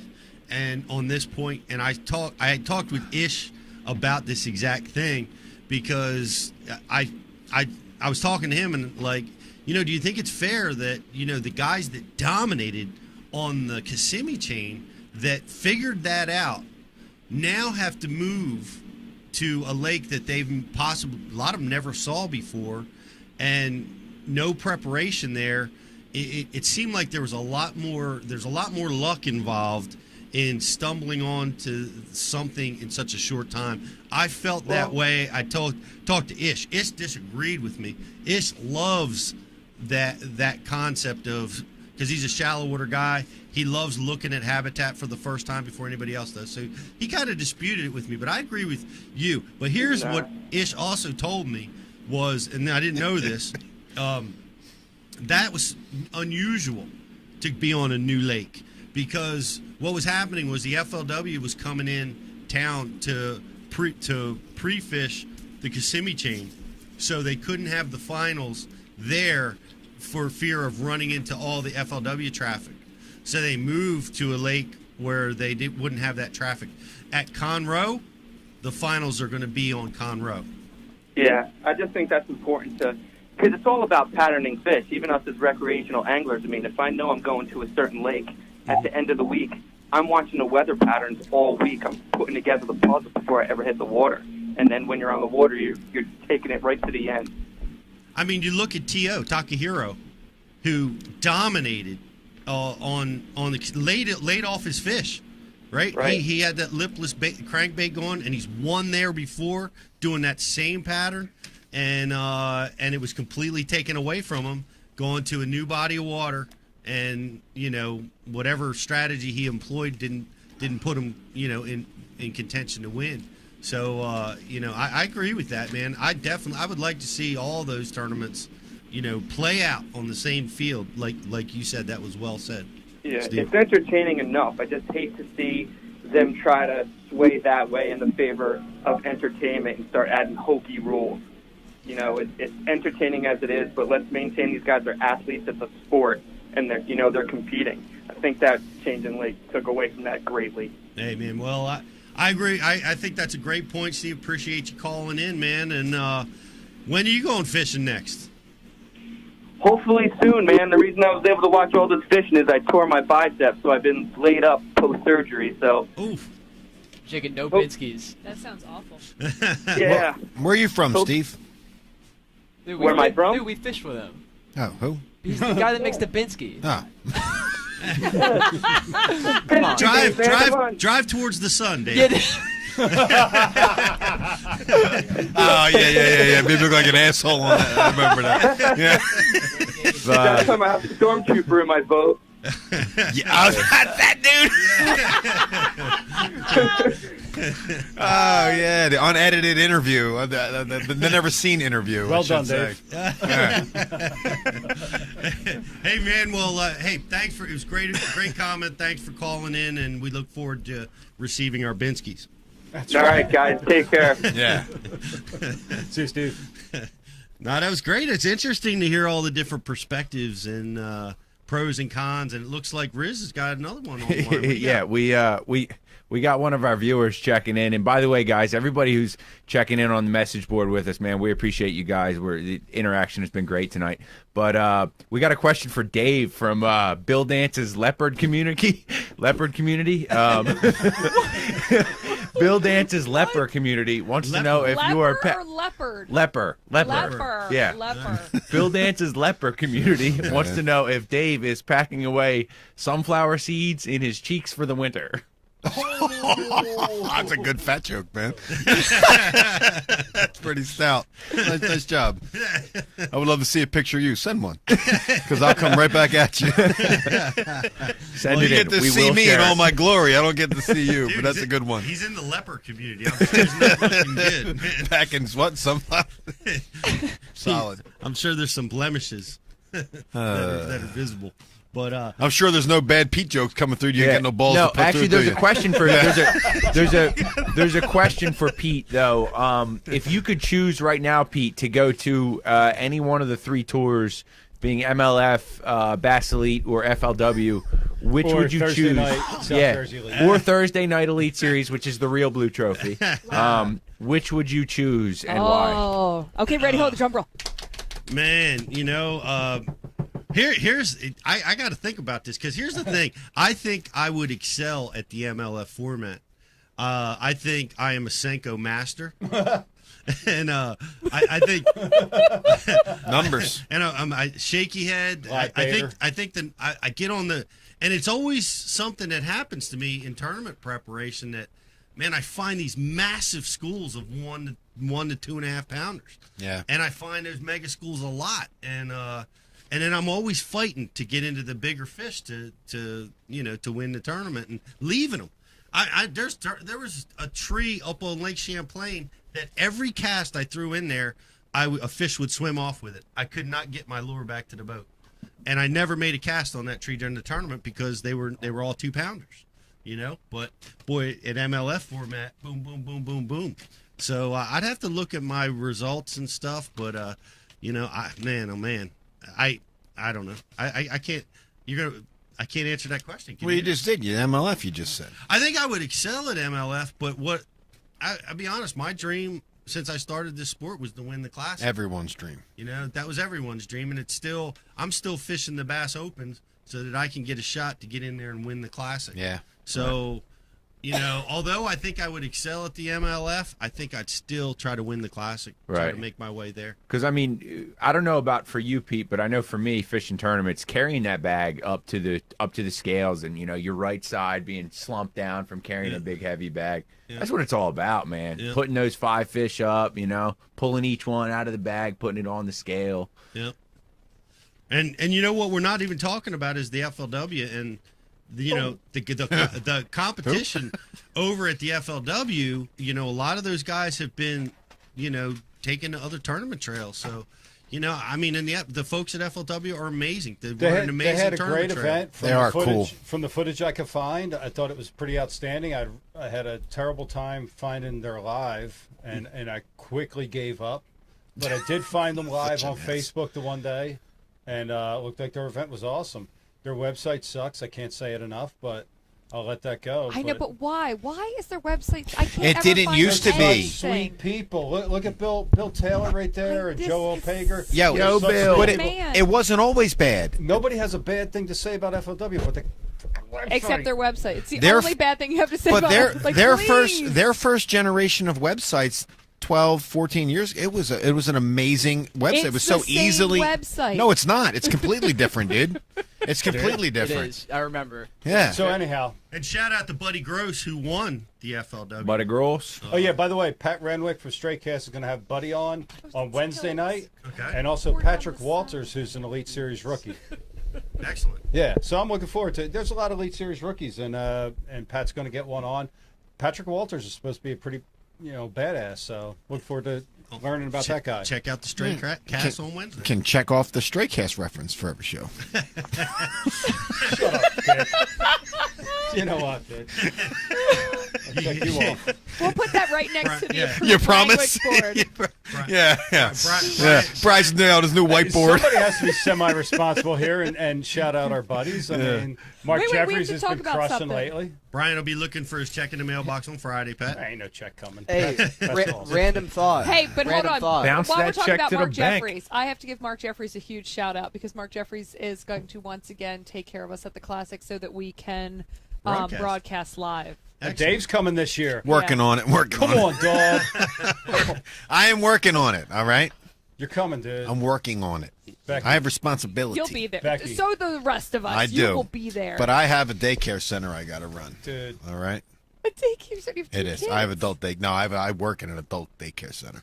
Well, it's called something else. But I do too. It's all of you. I'll be there. Hey, everybody come to the Classic, man. We're going to be broadcasting. Bass University's going to be there. All the guys, all of us are going to be there. Even Dave. And we're gonna. I'll be there We're too. gonna drug you. We're gonna put you in the back of the van. You're coming. Yeah, you abduct me, right? Yep, we're gonna abduct you. That's what we're gonna get you there. We got a lot of great events happening at the Classic. The Ike Foundation is going to be at the Classic once again. Yeah, we'll be painting baits at the Pure Fishing booth this year, and then. I haven't figured out where our second location will be yet. We're still talking with Toyota, so hopefully that's where we'll be handing out the Flambeau boxes. But we always hand out over 500 tackle boxes to kids at the expo, and we will definitely be doing that Put again. like a FU note in each of them. Flambeau. And then the Bass University has a booth, which is super exciting. And then Ike Live will be having an after party at the Host Hotel Sunday evening after the Champions Toast. So all of our usual fun stuff is going to be happening. We'll be letting people know. Big news real quick on the Classic. Hey guys, you know, we're first class this year. We're going to be on the sponsor floor at the Classic. Nice. We're in. Yeah. So come on in there with all the big sponsors. We're going to be there. Check out our booth. Look for the orange flagging. You can't. I'll tell you what, Pete. You have me on a Bass U, and I'll come to the Classic. I never got that invite yet. I guess everybody lost my number on that night. When's that show? Wednesday? Dave, everybody lost my number on Bass U night. You know what I mean? Nobody's nothing to say to me on that night.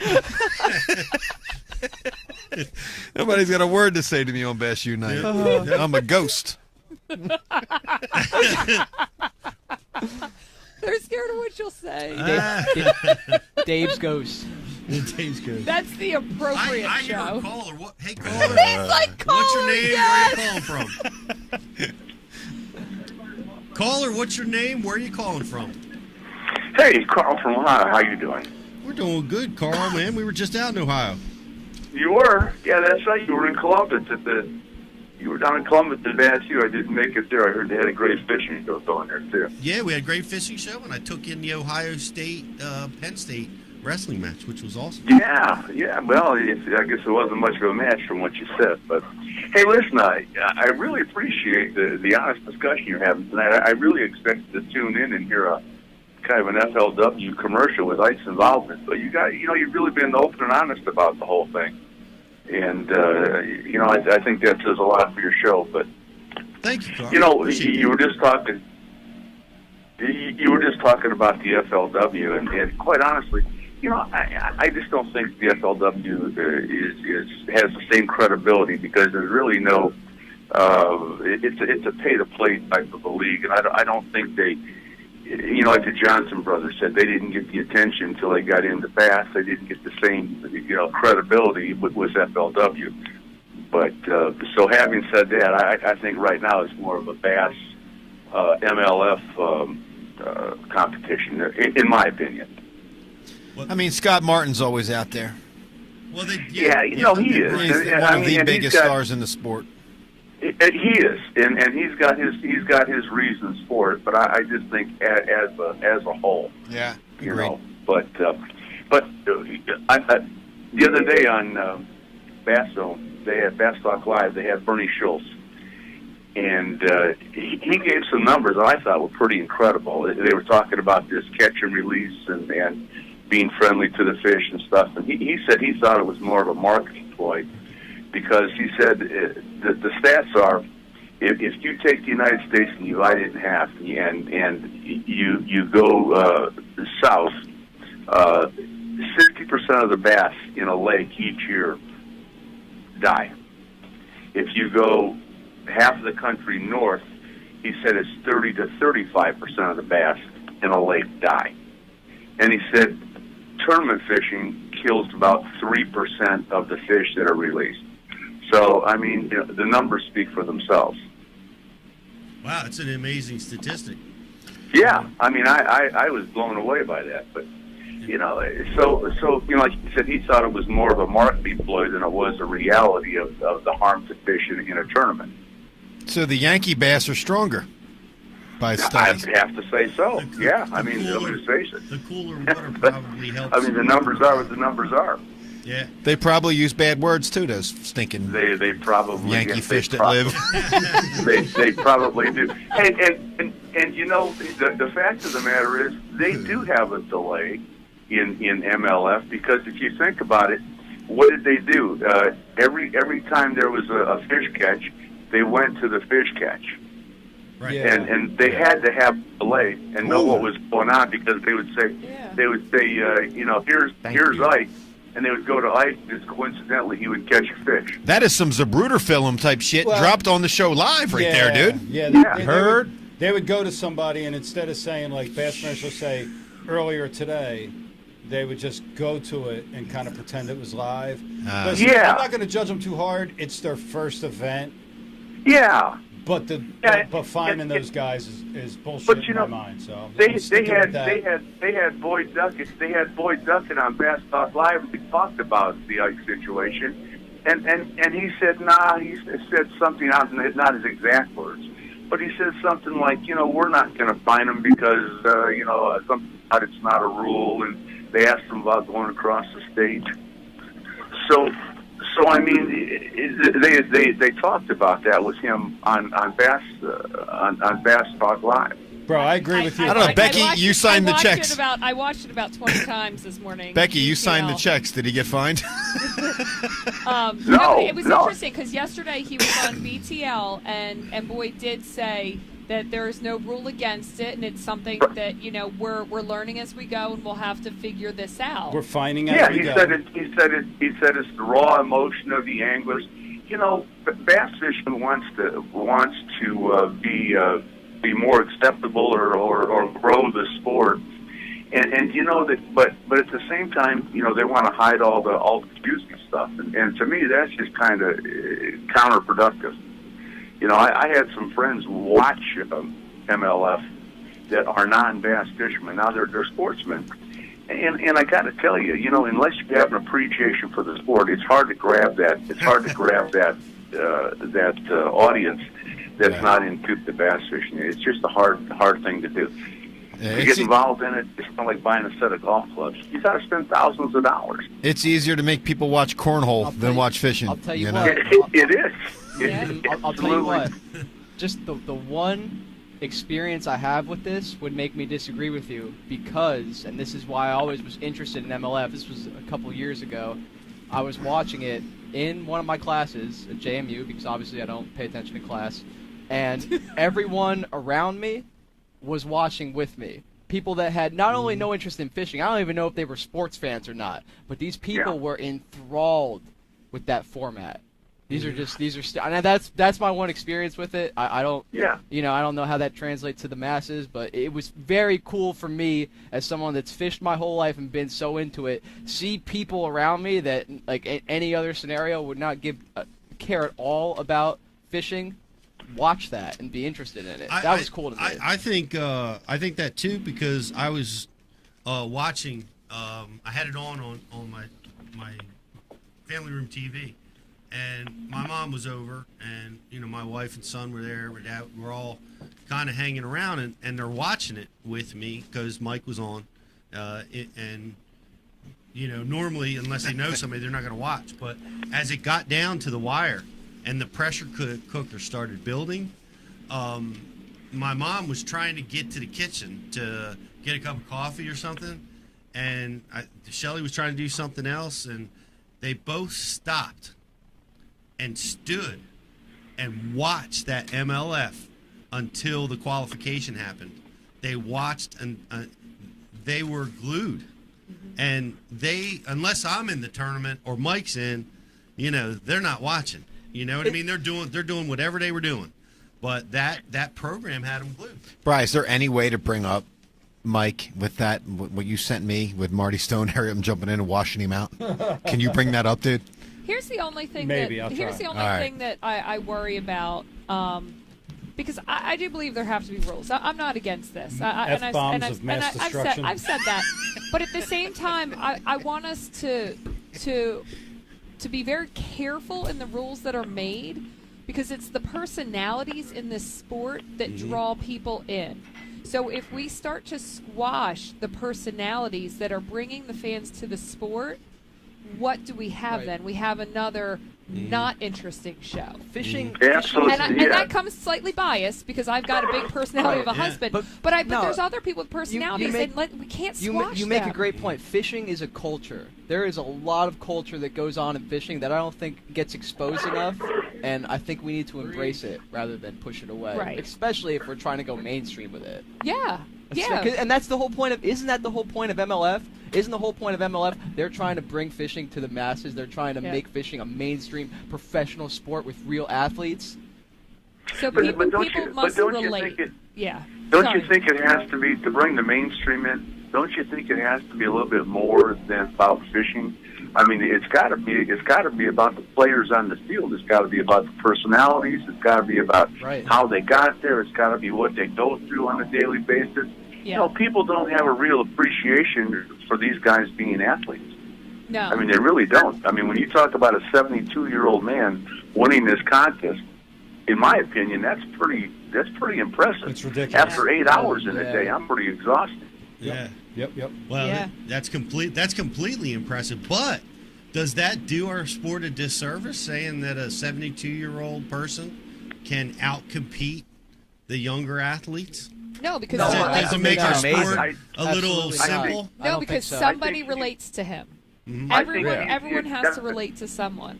Yeah, I think he's the exception and not the rule. But I don't think unless you participate in the sport, you can have a real appreciation for what it goes through. I have no idea what it's like to drive 1,200 miles, get out of my truck, put my boat in the water, practice all day, and do it until the following Sunday. Mm-hmm. Well, and here's, in defense of that, I also think that Tom Brady at 72 years old is probably going to win another Super Bowl. He's going to be the bionic man. It may be, but they need to somehow capture. They somehow need to capture what these guys go through for people to have an appreciation for the sport. Because if you talk to somebody who's a non-fisherman, I asked the guy the other day, "Hey, if you want to go this summer," he goes, "Nah," he says, "I just don't want to." He says, "I don't have the patience to just sit there and wait for a fish to bite." They don't have any idea. No, most people don't. And people that come fishing, that they think it's going to be cool, they come practice with me for a week, and their eyes get open, man. They're like, oh my gosh. They'll stay home. They you can't imagine how exhausted you get, 3, 4, 5 days in a row. But it's more than 12-hour days. It's more than that. But you mentioned Scott. You mentioned Scott Martin. One of the reasons his YouTube is popular because he just doesn't show you what goes on in the boat. He shows you what goes on in the travel, what goes on behind the scenes. I mean, all of that has interest to somebody who's a non-fisherman. Yeah, clearly, and he's also got a legacy. He's got, his dad's. Every one of us grew up worshiping the dad. Well, but most of his viewers on YouTube don't even know. They don't know who he is. They don't care. It's a very young demographic. Yeah. So he makes a very good point. Exactly. That's a good point. Exactly. Speaking of which, hey, great comments, Carl. I appreciate it, man. I appreciate the call. Take care of those monster schools of fish out there in Ohio for us. Hey, thanks. Listen, we appreciate you guys. Keep up the good work. All right, buddy. Thanks for the call. Thanks, Carl. What do you got, Good BTC? night. Nothing. You were giving me like the goal line thing. But I liked Carl. He's probably one of my most favorite callers we've ever had. Yeah, he was really good. I was just saying, did you want Carl to be a winner? Oh, yes. They were too late. We dumped them. We dumped them. Man, I definitely that was a great call. Carl, if you're still watching, you can send your information. And you can respond with the code word "hot Carl." Slide in the DMs. Here's how many people in this room, by a show of hands, know what a hot Carl is? This guy. Yeah, just me and Brian's about it.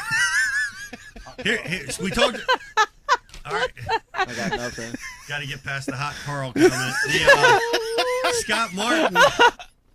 Speaking of Scott Martin, who's buddied up with the Guggen Squad and Eric's Idols, and the Guggens were at this MLF event. Okay. And they had a booth display. They're heavy sponsors of the MLF event, and the Guggens, because they have baits now. Guggens had a autographed picture line as far as the eye could see. Look, let me just say this. Oh, I'm not done. Okay. And the pros driving by, walking by that line, that the people in that line didn't care at all about. And it's impressive to see the impact that they had to be able to bring those people out on site, people that knew nothing about tournament fishing. At the end of the day, for me, whether we're talking bass, MLF, the Guggens, YouTube fishing, the fact that you say that, the fact that there was that line there for them, to me it's cool because, like, when I was growing up, which is not long ago at all, fishing was still growing up. Fishing was so uncool, man. Fishing was so uncool. Yeah. Like I've been making videos online since I was 14. Dude, the amount of shit I went through freshman year of high school because people found out about my fucking fishing videos, dude. That's because you get knocked out by Ottomans. Yeah. Might have been a little bit of that, but the point remains. The point remains. No matter what it is, what the Guggens have done, and what this new MLF format is doing to an extent, is it's making fishing. And I don't want to necessarily use the word cool, but in a way I do. Like it's making, and all these kids, they're enthralled with it all of a sudden. Yep. To me, at the end of the day, man, there can't be too much bad that comes from that. It's all good. It's an interesting relationship because I think the Guggen Squad, is getting with the MLF, maybe because of the credibility that the MLF has, the anglers have with all their fishing accomplishment. And I think the MLF is happy to have them. They're happy to have the eyeballs. I don't get this whole fishing was never cool thing. Every girlfriend I ever had, my wife, like almost immediately, like I had them in the boat or on the shoreline fishing. No, I was never embarrassed by it. Listen. You know what I mean? That happens. That only happens when you start hanging out with people more mature. When you're in high school, when you're younger. What do you think I was? You think I was born 40? No, That but was I'm- in high school. I'm saying, High school boyfriend fish. Yeah, like I was never embarrassed by it. no, you know? all right, boat. well, no. Where I You went, did? where I went to school. I'm just in high school. Where I went to school, the girls I hung around with, and the shit I was doing, bro. You could not even mention it. Like I couldn't wait to not I can mention see it. where you know grew what up. I You mean? grew up in a very affluent area. We grew up. We grew up in a very blue collar area, so it wasn't not embarrassing about I grew that. up with a silver spoon in my Oh, mouth. I know where you grew up Yeah, at. you did. And my boyfriend fished in high school. They made the You didn't have a sitcom boyfriend. Benson Yeah, based there off your lifestyle. What are you talking about? You hear me, Brian? What'd you say? I said they made the sitcom Why? Benson based off of her lifestyle. No, but obviously, when you get older, what you're describing is it's like when you get older, Just because Chauncey no was matter my what, best friend. no matter what you do, like when you get older, it's like cool to see someone that has a passion for something, no matter what that is, and even if it is fishing, that's what I've found. But like back then in high school, man, I'm telling you, with those closed-minded kids, at least when I was growing up, Yeah. fishing was not it, bro, and that's changing. And Problem I said this Wait, very I early You didn't. on. The problem is you Crazy didn't have. set. I'm gonna tell you. The problem is you didn't know how to crack on mamas back then because you didn't have black friends. If you knew how to crack on mamas, nobody made fun of you for fishing. So listen, Talking- I you would will have just tell torn you- them all I'm apart. talking to the wrong dude. Yeah, you know you're not. Eric, right. I agree. I had that same thing, and I grew up rural as could be in Franklinville, and yeah, they didn't think Dude, I'm fishing talking was to cool. I hit it. Really? I'm I talking hit it. to I'm talking Yeah. to Nolan down in Virginia a couple weeks ago, and he's Yeah. like, "Yeah, it's the same for me." He's like, "Grew up in Virginia." Yeah. I think it's completely different. It's all the same. If you're a handsome know? guy, girls don't care if you're fishing or not. I don't understand. Whatever. I remember. No, I'm telling you, like, I get it. All right, you were but younger. nowadays, if you're in your 20s and you're on a dating app, what is the well, thing no, you're if supposed no, to do no, now to get a Nowadays, girl? I Coach- brought coach us no, up. You no hold today, fish. no today I'm I breaking out the brought golden rule. I broadcast it today, like because I told you it's like it's interesting for people to see someone with a passion, no matter what that is. But that's all that comes with maturity. I'm telling you, that's not it when you're Crazy. 14. I didn't know that But it was about different dating for us. sites. Like our identity wasn't based on any of that stuff. Like Well, it wasn't based on that. to whatever. Eric's point, though, the Googans have exposed fishing to a whole generation of kids like nobody else has ever been able to do. in You'd our probably have sport. the Googans I on think BU it's before cool. me. There's kids. There's freshmen. Look, there's freshmen at that my high school. The place They I, fish more than you. Listen. Jokes aside, the place I went to high school, I have kids messaging me, 14, 15-year-old kids that when I was that age in high school making videos would have been in like elementary school, and they're all fishing. They're all like starting YouTube channels and doing this and that, and they're messaging me. I'm like, oh my god. If only you were around when I was going to school, we would have kicked it, man. What the, you know? Is there like a whole winter cap and quaff hanging out movement going on, emulating your so. style? No one could do it like Swagger that. jacking? Yeah, but no one could do it like that, so it doesn't matter. No one could swagger jack me. They could try. All right, Swagger Jack. Riz, what do you got? I got Alton Jones Sr. checking in on the message board, and he wants to know: is it impure for me to have lingered thoughts about JT in a tight-fitting hook shirt? Oh, that's disturbing. That is, yeah. Impure thoughts, man. Impure thoughts. You got anything else? Thanks for checking in, Alton Jones. Snuckles dead boat batteries. What did he say? You really want to know? Hit it. People never know what the hell I'm talking about when I'm at work, and I'm like, it's Championship Sunday in Florida Live. That's what Stoggle's dead boat batteries had to say. By the way, Pete, we got a caller. Caller, what's your name? Where are you calling from? Hey, Pete, Mike from Illinois. How you doing, bud? Man, we're doing great. How you doing? Doing all right. So, hey, I just... Yeah, hold on. Sorry. First off is Becky. Becky, I think you're absolutely right. I think the personalities make the sport. I think that goes with what you guys were talking about with the Christianity. I think that's who those people are. Your husband is a big personality, and I think the more rules and regulations they have, the harder it's going to be for more people to relate. That's just my opinion. Eric, the intern, mentioned that there's a cultural aspect. And with my job here in Illinois, that's what I keep trying to promote to these high school kids, is that there's more to it than just catching fish. If we want to talk culture, we need to talk conservation and just the habitats. It's great to release the fish, but in a lot of areas across the country, there's no habitat. That is the best way to address conservation. We're talking formats, we're talking different angles, I guess you could say. But I feel if the individuals want to fish MLF or if they want to fish a 5-bag limit, that's their personal choice. But I feel like if we get together on a conservation to increase habitat, to make fishing better, that should be the mission of all 3 organizations. Excellent point. Well done. Water conservation, pollution, stormwater runoff, fishing habitat. That's the thing that is really going to make the fish population move forward, grow, provide opportunity for our kids and their kids and their kids after that. I could not agree more. We are all, and I alluded to the fact that we are all in this together, right? This is our sport, and we should be speaking with a singular voice. We should not be infighting about who's doing what. Whose style's better. Whose style's better. I agree 100%. We need to get our focus on the big issues and get the contaminants out of our waterways to, deal with things like the Asian carp, the, invasive species, all the things that really are threatening our waterways. We need to focus on them and fishermen's rights, because we're getting those, attacked as well. And if we're busy fighting with each other, we're not fighting the real fight, which is, making sure that we always can fish. We're not blocked out of waterways, and we're taking care of those waterways. Mike, excellent point. Thanks for calling in, buddy. Thank you. That was inspiring, Pete. You're like the Alexandria Cortez of bass fishing over there. I don't get that reference. Yeah, the newest, youngest congresswoman that they keep putting the socialists. Stop. I don't do and politics. Start following stuff. Well, how about just watch the news? After I don't do politics. Listen, I want to change Eric, the you're doing subject. good. I want to change the subject a little bit because one thing we haven't touched on is the Ike Foundation. Yes. And I have on my sheet Becky announcement.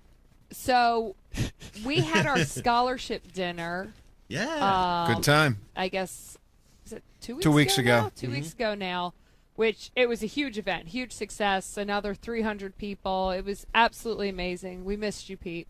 I missed being there. I know. It was a great time. I feel like the energy and everything, like we've kind of really gotten into our flow by the third one, and I am happy to say that, as usual, we give out 5 scholarships. But this year it's going to be $3,500 each. Wow. Damn. Yes. That's impressive. Yeah, it was so Great successful. work. Shout out Ike Nice Foundation. work, Amazing work. It was amazing. Excellent. That's fantastic. Yo, by the way, I got an announcement. So 2 shows ago, we had the guys from 5 Live Bass Masters in. We had Tommy Ferriello, Tim Daffick, and Dave Burkett. They came in here. They went from 50 members to over 100 members after coming on this show. Wow. That's amazing. So I know we had a big part in that. That's great. I didn't see any of them at the Guys. Ike Live Foundation. Well, hold on. The Ike Foundation. The Ike Live Yeah, Foundation. come on. But- 50 beers so- and you're going to criticize? No, I'm not. Like Life Foundation. So Tommy Ferriello. Beer fund. We need that. Go ahead. So Tommy has said that this year he will donate $1 for every bass he weighs in to the Ike Foundation. Oh man. Wow. Yes. And I'm pretty sure Tim Daffick and Dave Burkett are going to also. That's awesome. Thanks, guys. Congratulations. Burkett ain't giving no money. Yes, he is. That's really awesome. Yeah, so they're going to donate $1 for every bass they catch to the Ike Foundation this year. The Ike Foundation, the baskets, the what's that kind of auction called when you're auctioning? Is it still a Chinese auction? Can you say They that? call them raffle baskets. now. All right. Yeah. So the raffle baskets were amazing. There were so many, We We dropped. had over 60 of them. We dropped about $150 and didn't win a single damn thing, man. I didn't even win. I didn't even win the ones that had like no tickets in it, man. Dude, Like I won a weekend to Longwood Gardens. Oh, I know. nice. I know, so I got to go there with the family during the spawn. I would go to Longwood. I would go see those azaleas. They're amazing. I would go see the azaleas while the bass are spawning. I'll gladly see the azaleas. Dude, bring like a travel rod and fish those ponds at Longwood Gardens. Is man. that right? I would try. See, Pete's They'd be schooling. spawning there, man. Okay. Be spawning there too. unless Yeah, they're Pete, coy. we'll send him a picture from the flats. What's their koi?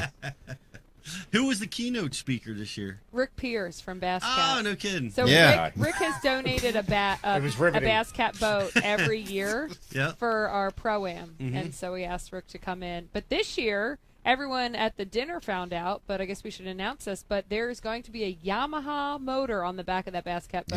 Yeah, Yamaha. So the winner of the Pro-Am this summer is going to win a boat and motor. That's awesome. Did I tell you I was down at the Stick Marsh, and I got a call from Mike Centaur. He saw my Facebook post or something, and he had last year's Ike Foundation boat down at the Stick Marsh fishing. Yep. He's always down there. Me and my wife were in Fort Pierce, Florida, out on a pier drinking, and there's his wife on the pier while he's fishing by herself. He left her, and she was just wandering. Centaur left his wife. He went fishing. Stick Marsh with some other dude, and his wife was wandering the piers of Fort Pierce, and me and my wife ran into her. She's a sweetheart, but yeah, it's a funny thing. Nice That dude must always be down there. We must have, I don't know. I think we were down there in April last year. Yeah, I think her family has a place, lives there. Maybe. Yeah, he's got some family down there, so he's always visiting. So, but I thought that was. But he was fishing. Cool. That bass cat was down on the So much for our 2.5-2 hour show, right? I know. I was just looking at that. I was Christ. trying desperately to get out. But here in everybody 2 hours. definitely sign up for the Pro-Am now because the prices slowly go up. Yeah. So right now, there's deep discounts to sign up. I saw some ladies, the ladies from Ohio that participated in. Did you? They were out at the Columbus show, and they were like wanting to come, trying to get money. And I said, "You got to get the tickets now because the price is really low." So they were excited. How about it? Hopefully, we'll see them this The year. kayak division, is it less too for the register now? Is that...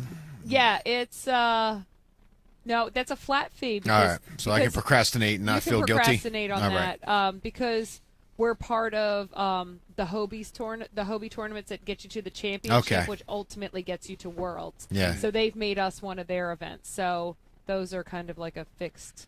Wasn't it straight to Worlds from your event, right? Yeah, not anymore. It'll take you to the championship that's here in the U.S., and then the winner from the championship heads on to the Worlds. Big so you Ten still have a Four. chance. You bringing it home this year, Dave?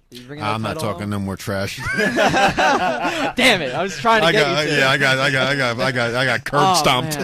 Man. Tried to bait you. Brian gave a Southerner all of our spots. Go ahead, Brian. Oh, stop. BTC. Guy said hi to Brian and mentioned BTC and gives all the spots. I have 2 more announcements whenever you let me talk again. Oh, I'm sorry. No, Brian wants a caller. Go ahead. Me down right now. What do we got? A caller? Go to Becky.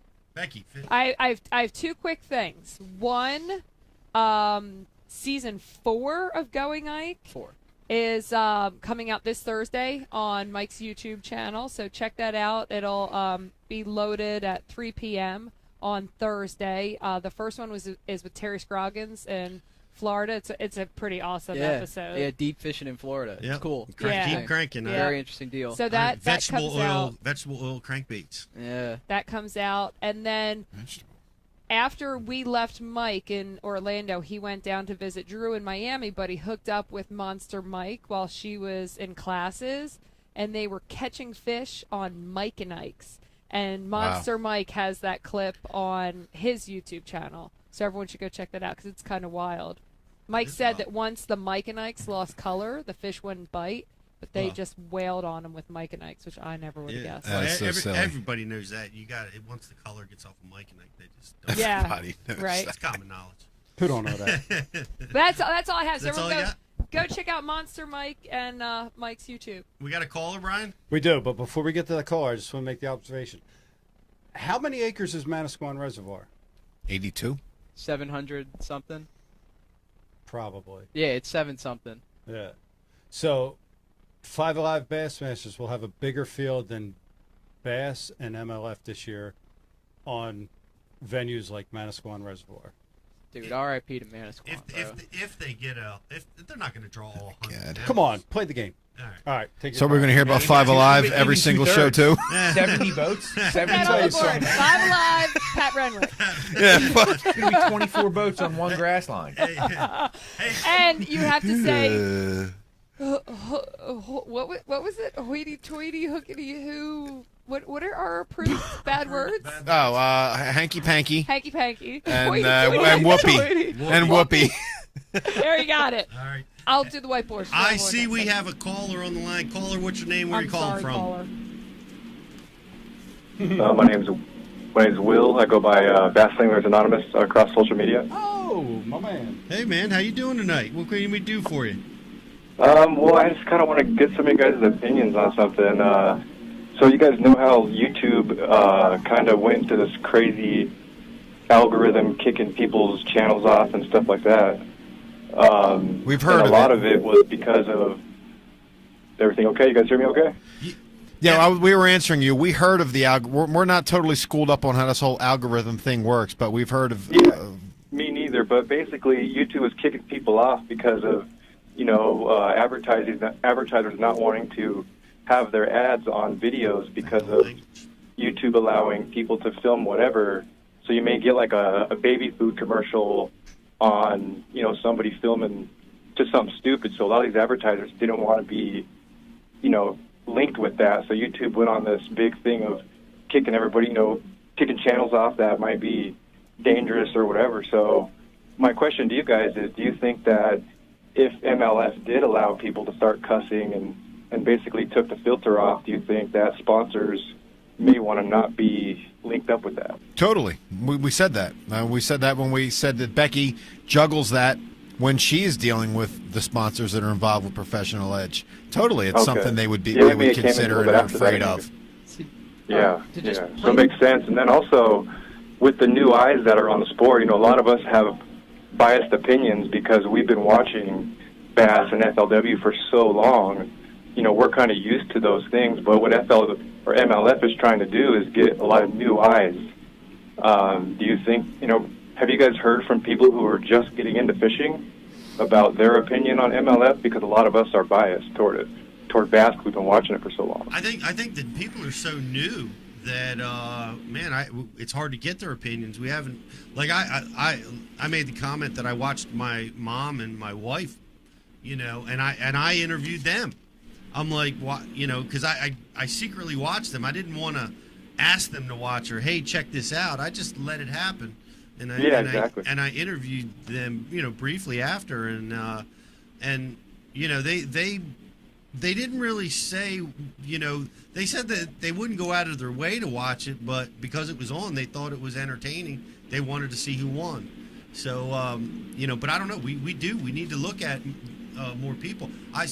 Or talk to more people. But I saw on the MLF site, they had they were touting like 1.2 million views. They have a box for it. 2 million views on their program. Did they pound their chest and pull out chest hair too? Yeah, Cool. that's exactly what they were doing. That's cool. They put that front and center. Yeah. Then washed themselves in Dr. Squatch. What would be the purpose of putting that number out? Yeah, why would you put that number out? I mean, why not put the golden rule out there and just flop it right on there? You know what I mean? I tell you right now, it just seems very. They're putting it whatever. out. They're putting it out there to recruit sponsor sales. Is all I could imagine. Is they're wanting to tell the sponsors to say, hey, we've got the eyeballs, guys. The contract that we tried to sell you last year, it's we exceeded our expectations. We're really getting the views.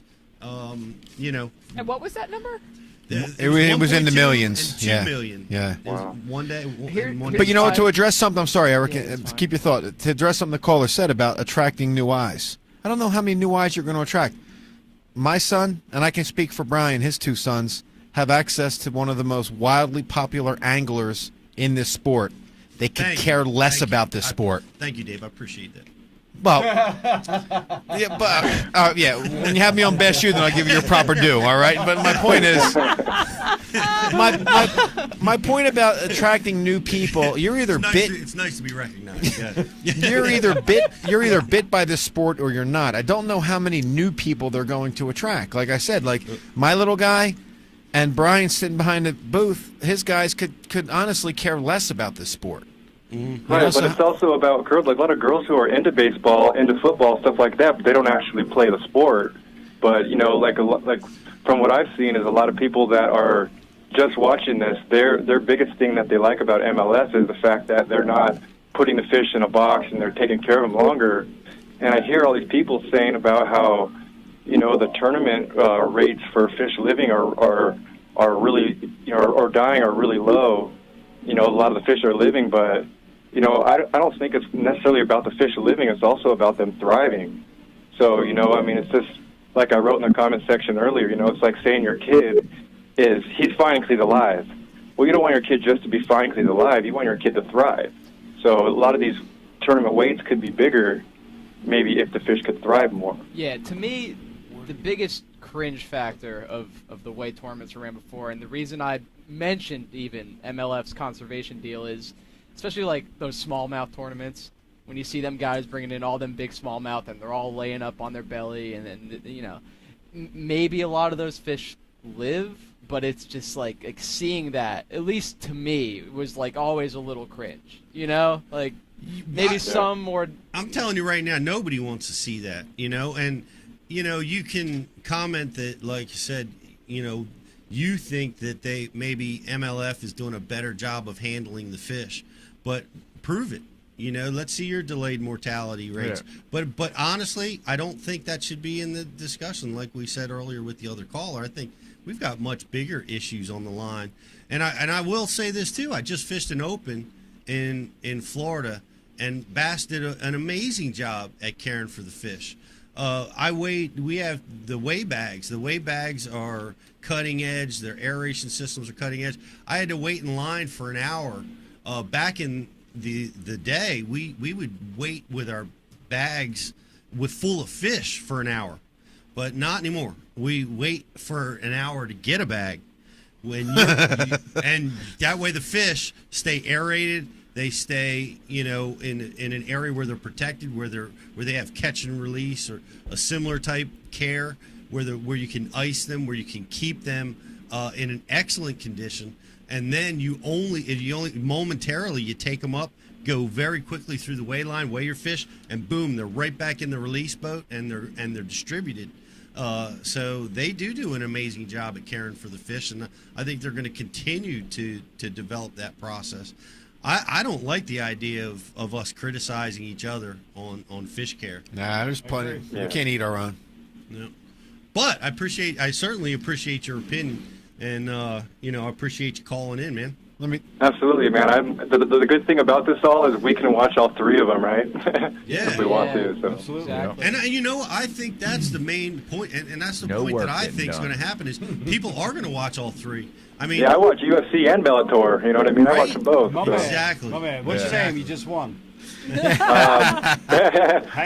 Miller, brother. Yeah, Will Selby. Wait, who's your favorite fighter? I've been watching Jim Miller on your guys' show a long time ago. I've been watching Jim Miller for a long time, and he just got called out. I heard Jim Miller. Yeah, you win, bro. I heard Jim Miller. Yeah. You double won. Jim Miller 155. Right, what up? Yeah, appreciate it. You get two MTBs thrown in the same box. Oh, dang. Just kidding. I'll use them, I would. Awesome. Well, I appreciate you guys more than anything. The show's awesome. Hang on the line, bud. Thank you so much. Hang on the line, man. We'll get you hooked up. He said something that's probably higher than lottery odds. He said women watching football and baseball. How many women that don't fish are following professional fishing? Well, No, but I have to tell you, there's some interesting things that I've learned in the last year, especially between like Fish My City and part That's of this different. MLF That's format. different. Like, I can't tell you how many people have said I couldn't get my wife or girlfriend to watch fishing with me until Fish My City or the MLF. That's her spending time with the husband who's always out on the water. Yeah. She's trying to be with him. Right, but just like to your point, Pete, like there is something about like I don't know if they care as much about fishing as much as they're like, who's going to make it? Who's going to make it? There is something about that show that draws them in a little bit, and if there's enough personalities, people will start to connect with personalities. Yeah, like a single woman sitting there with like her cookie, and she's like, The Bachelor or MLF. No, but it's always going to be. It's always going to be like the kid or the wife or the someone in the family or a friend that's there is going to be drawn in because someone else brought them. I don't think you're going to watch it on your own, but I do think you're going to grow other members of a family or a circle of friends. Fish My City's different than MLF. It is. But you should have. But that was our point about there should be personalities in MLF. Yeah. There should be personalities. Totally. Because that's what's going to make. So it made Bass for a long and get period connected. Of time. I don't watch football, or I don't play football, but I watch it. I don't play golf much, but I like to watch it. When our sport, I've always felt this. It's going to make it to the next level when we can draw people in that don't do it, but they're interested in watching it. When you can do that, then you're gonna you magnify your viewership by millions, and that's when you can get the dollars in that would really, bring us into the stratosphere. Yeah, and that's what MLF's trying to do. And in a the question way, is, can they do it? In a way, that's already what the YouTube market's done over the last few years. Yep. It's brought those new eyes in. Kids that had never been taken fishing by someone. This is a rare thing that we're seeing because fishing has always been the thing where you have to get taken. But now this whole YouTube game has happened, and these kids are getting into fishing that would not have otherwise. Yep. And that's one thing that Mike changed it all, though. Mike changed it. ESPN, I can remember, Mike allowed people to show themselves. Goddamn Skeet restarted Up Rockin' because Mike was breakdancing. You know what I mean? He wasn't doing that before that. Don't put Skeet's Up Rock on Mike. But you know what? But there's a weird thing because YouTube hasn't fully been able to transition to the marketer yet. You know what I'm saying? Like with TV, you can like instantly equate advertising. With YouTube, it's just a little bit harder. Like there's the ads and stuff, but I feel like they haven't fully been able to figure out. I'm not saying my words right, but they haven't fully been able to like connect. You know what I mean? Like the TV advertiser, or like in like an arena, there's like the Toyota arena, and there's this, and there's this connection. There's the ads during it. YouTube, it makes it a little tougher still to transcend with the marketer. For sure. Yeah, that's all true. But and just you have to somehow, I don't know how we bring that over. All I know is what they have done in terms of bringing new eyes to the sport is awesome. Right. That's all I know. Right. I know, but like for me, right, 47-year-old guy, like I cannot watch a kid that's never competed. Well, that's fine. It's not for you. I know, but I'm just saying. But Eric, I get what you're saying. You don't have to get defensive. No, I'm not. No, you're not YouTube. You don't have to get defensive. Well, I am. I grew up. No, in that. you shouldn't get defensive. You shouldn't get defensive. No, I'm not getting defensive. I'm just saying. You are. Yeah, you are. So, no, but here's the difference. I'm talking about kids. No, there's a respect level that we're all giving to what these guys have done. Okay, so we're not shitting on what they've done. Yeah, but there's also a difference between. Like, there's a reason there's a Super Bowl. There's a reason there's a World Series. There's a reason there's the Olympics. There's a reason there's competition. In every phase of life, there's a reason there's competition. There's tournaments. That's what determines who's the best at whatever there is. But at the end of the day, I think but fishing is more than competition. I was talking about the culture of fishing earlier, and that's what YouTube. That's what these guys are. There is a whole different side of the culture of fishing that they are getting these kids into. They have it figured out. They absolutely do. I just don't say it. There's a competition here, and it's competition about entertainment. You look at the entertainers are constantly competing to who has the best song, who's making the best movie, has the best play. The competition for entertainment is what the guys on YouTube are really winning at. You see it, man. As long as people understand that they're entertainers. What other sport though has really that? Good fishermen. What other sport? There's no. That's only some of them, though. There's no really good fishermen on YouTube that have big followings that are putting but definitely. But hold on, there's no NFL knockoff on YouTube. There's no MMA knockoff on YouTube. No one's watching some scrub don't know how to fight do a fighting show on YouTube. But we're watching fishermen. You know what they are? No, there's not. We're watching fishermen now, and they're making. Well, hold on. Yes, there is. I disagree. It's called bum fights. Oh, that was long before YouTube. No, but that's what it is. It's UFC bum fights. Yeah. YouTube I don't know. That's taking a muddy road to draw. I'm just saying. Show's over. It's not even the same. You're the guy that hates YouTube. I like it. YouTube at all. Oh my and here you go. I got too many beers to the boys tonight, Beck. We got to cut them off. Okay. We'll debate this after the show. Have we covered all topics? Is retard going to be a banned thing? He's called me a retard. Can you find him, please? We'll have it's just now I'm getting middle fingers because I'm everybody. Offense. That was a great analogy, you idiot. Really? Hey, Rich, hit his button. He's in his 2-minute penalty box. Is idiot banned? All right. There are competitions. There are competitions in the commentators. They're competing. They've never played the sport. And you have all these crazy sports commentators out there competing for entertainment, competing for eyeballs. That's definitely going on. Rich, you've had your hand up for a long time. Rich, is anyone watching? Oh, yeah. The viewership is still high. They were a big fan of Brian's last rant there. Thank you. I got a yes Stockel, nailed it BTC. few things. But there was one question that stuck out to me for you, Pete. With the smoke alarm. Pete, Pete, this year since the MLF BPT kind of came onto the scene, did you notice a difference in the way that bass is taking care of their fish and their weigh-in process? Did anything change in that? No. I didn't notice anything in particular other than the fact that I waited in the bag line longer, which I thought was a change. I think they're reducing the number of bags they're giving out so that the fish spend less time in those bags and transitioning. They want them right to the scale. Right. And I applaud them for that. I think that was a great move because except for, on day one I had to wait. On day two, I made my co-angler wait for the bag. Gotcha. So I appreciate that. Thank you. And Eric's Ottoman checked in and just wants to see how your hand's doing.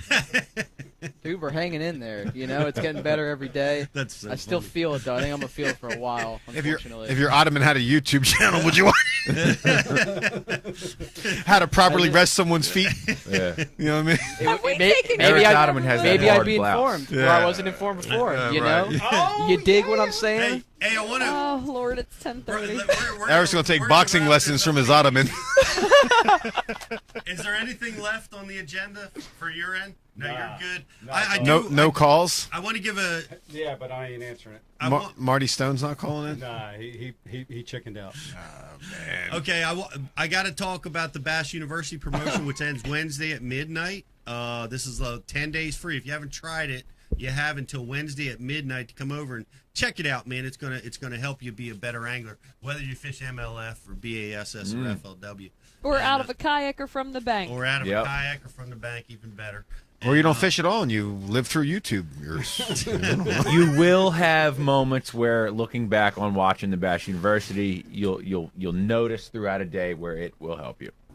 It helps me listening in on this weekend's seminars, but you'll know how to rig those. You sound like a Scientology student over there. What's that? I said you sound like a Sentology student over there talking about Bass U. Oh, dude, I love it. See, that's is Pete the L. Ron Hubbard of fishing? All of that, everything. No, who's the new guy? David something. I don't even know. People. Oh, y'all don't watch that Leah Ramini show? Yeah, what's it called? Released or woke? I love that thing. Yeah. Oh gosh, it's like heroin to me. I love it. Oh man, she is mad. She is so mad. Well, anyway, guys, hey, thanks for all the callers. We're going to send you all your prizes. Thanks for everybody for watching. We had a lot of fun. We don't know what you're getting, Appreciate but we'll send you something. At some point. Appreciate Janet's you participating. Gonna be so mad. Yeah. We will be back soon. We'll let you know with a new Ike Live show. Thank you, everybody, We're being live here. on the 20th. Wednesday the 20th. We got a hot new show. Eric, tell us about it, E. You want to tease a little bit? We got up-and-coming hip-hop sensation and fish head. Hell yeah. Ant Beal in studio on the 20th. Dude, it's going to be a good one. I'm going to have a lot of fun with this show. Yeah, it's going to be awesome, dude. Can I give one last reminder, because I know it's mainly men watching this show? Valentine's Day's in a couple days. So, go buy a flower or a box of chocolates or buy her something some Squatch soap. for your mother or for your girlfriend. Get her mystery tackle box. She'll love it. Hey, you know what? That crisp IPA one, yeah. I can wash with that one. Because a lot of them are very manly smelling, but that one's not overly manly. Guys, if you're going to get one, get the eucalyptus soap. That's amazing. The eucalyptus one's really good. Excellent. Pine tar was pretty solid, too. Hey. I enjoyed that quite a bit. Thank you, guys. Pete, was your favorite balloon knot? It's my favorite. What? Your favorite Squatch soap with balloon knot? What? We almost got out of here. Brown eye. Hey, everybody. Thanks for watching. I'm Pete Gluzak, bitches. Good night.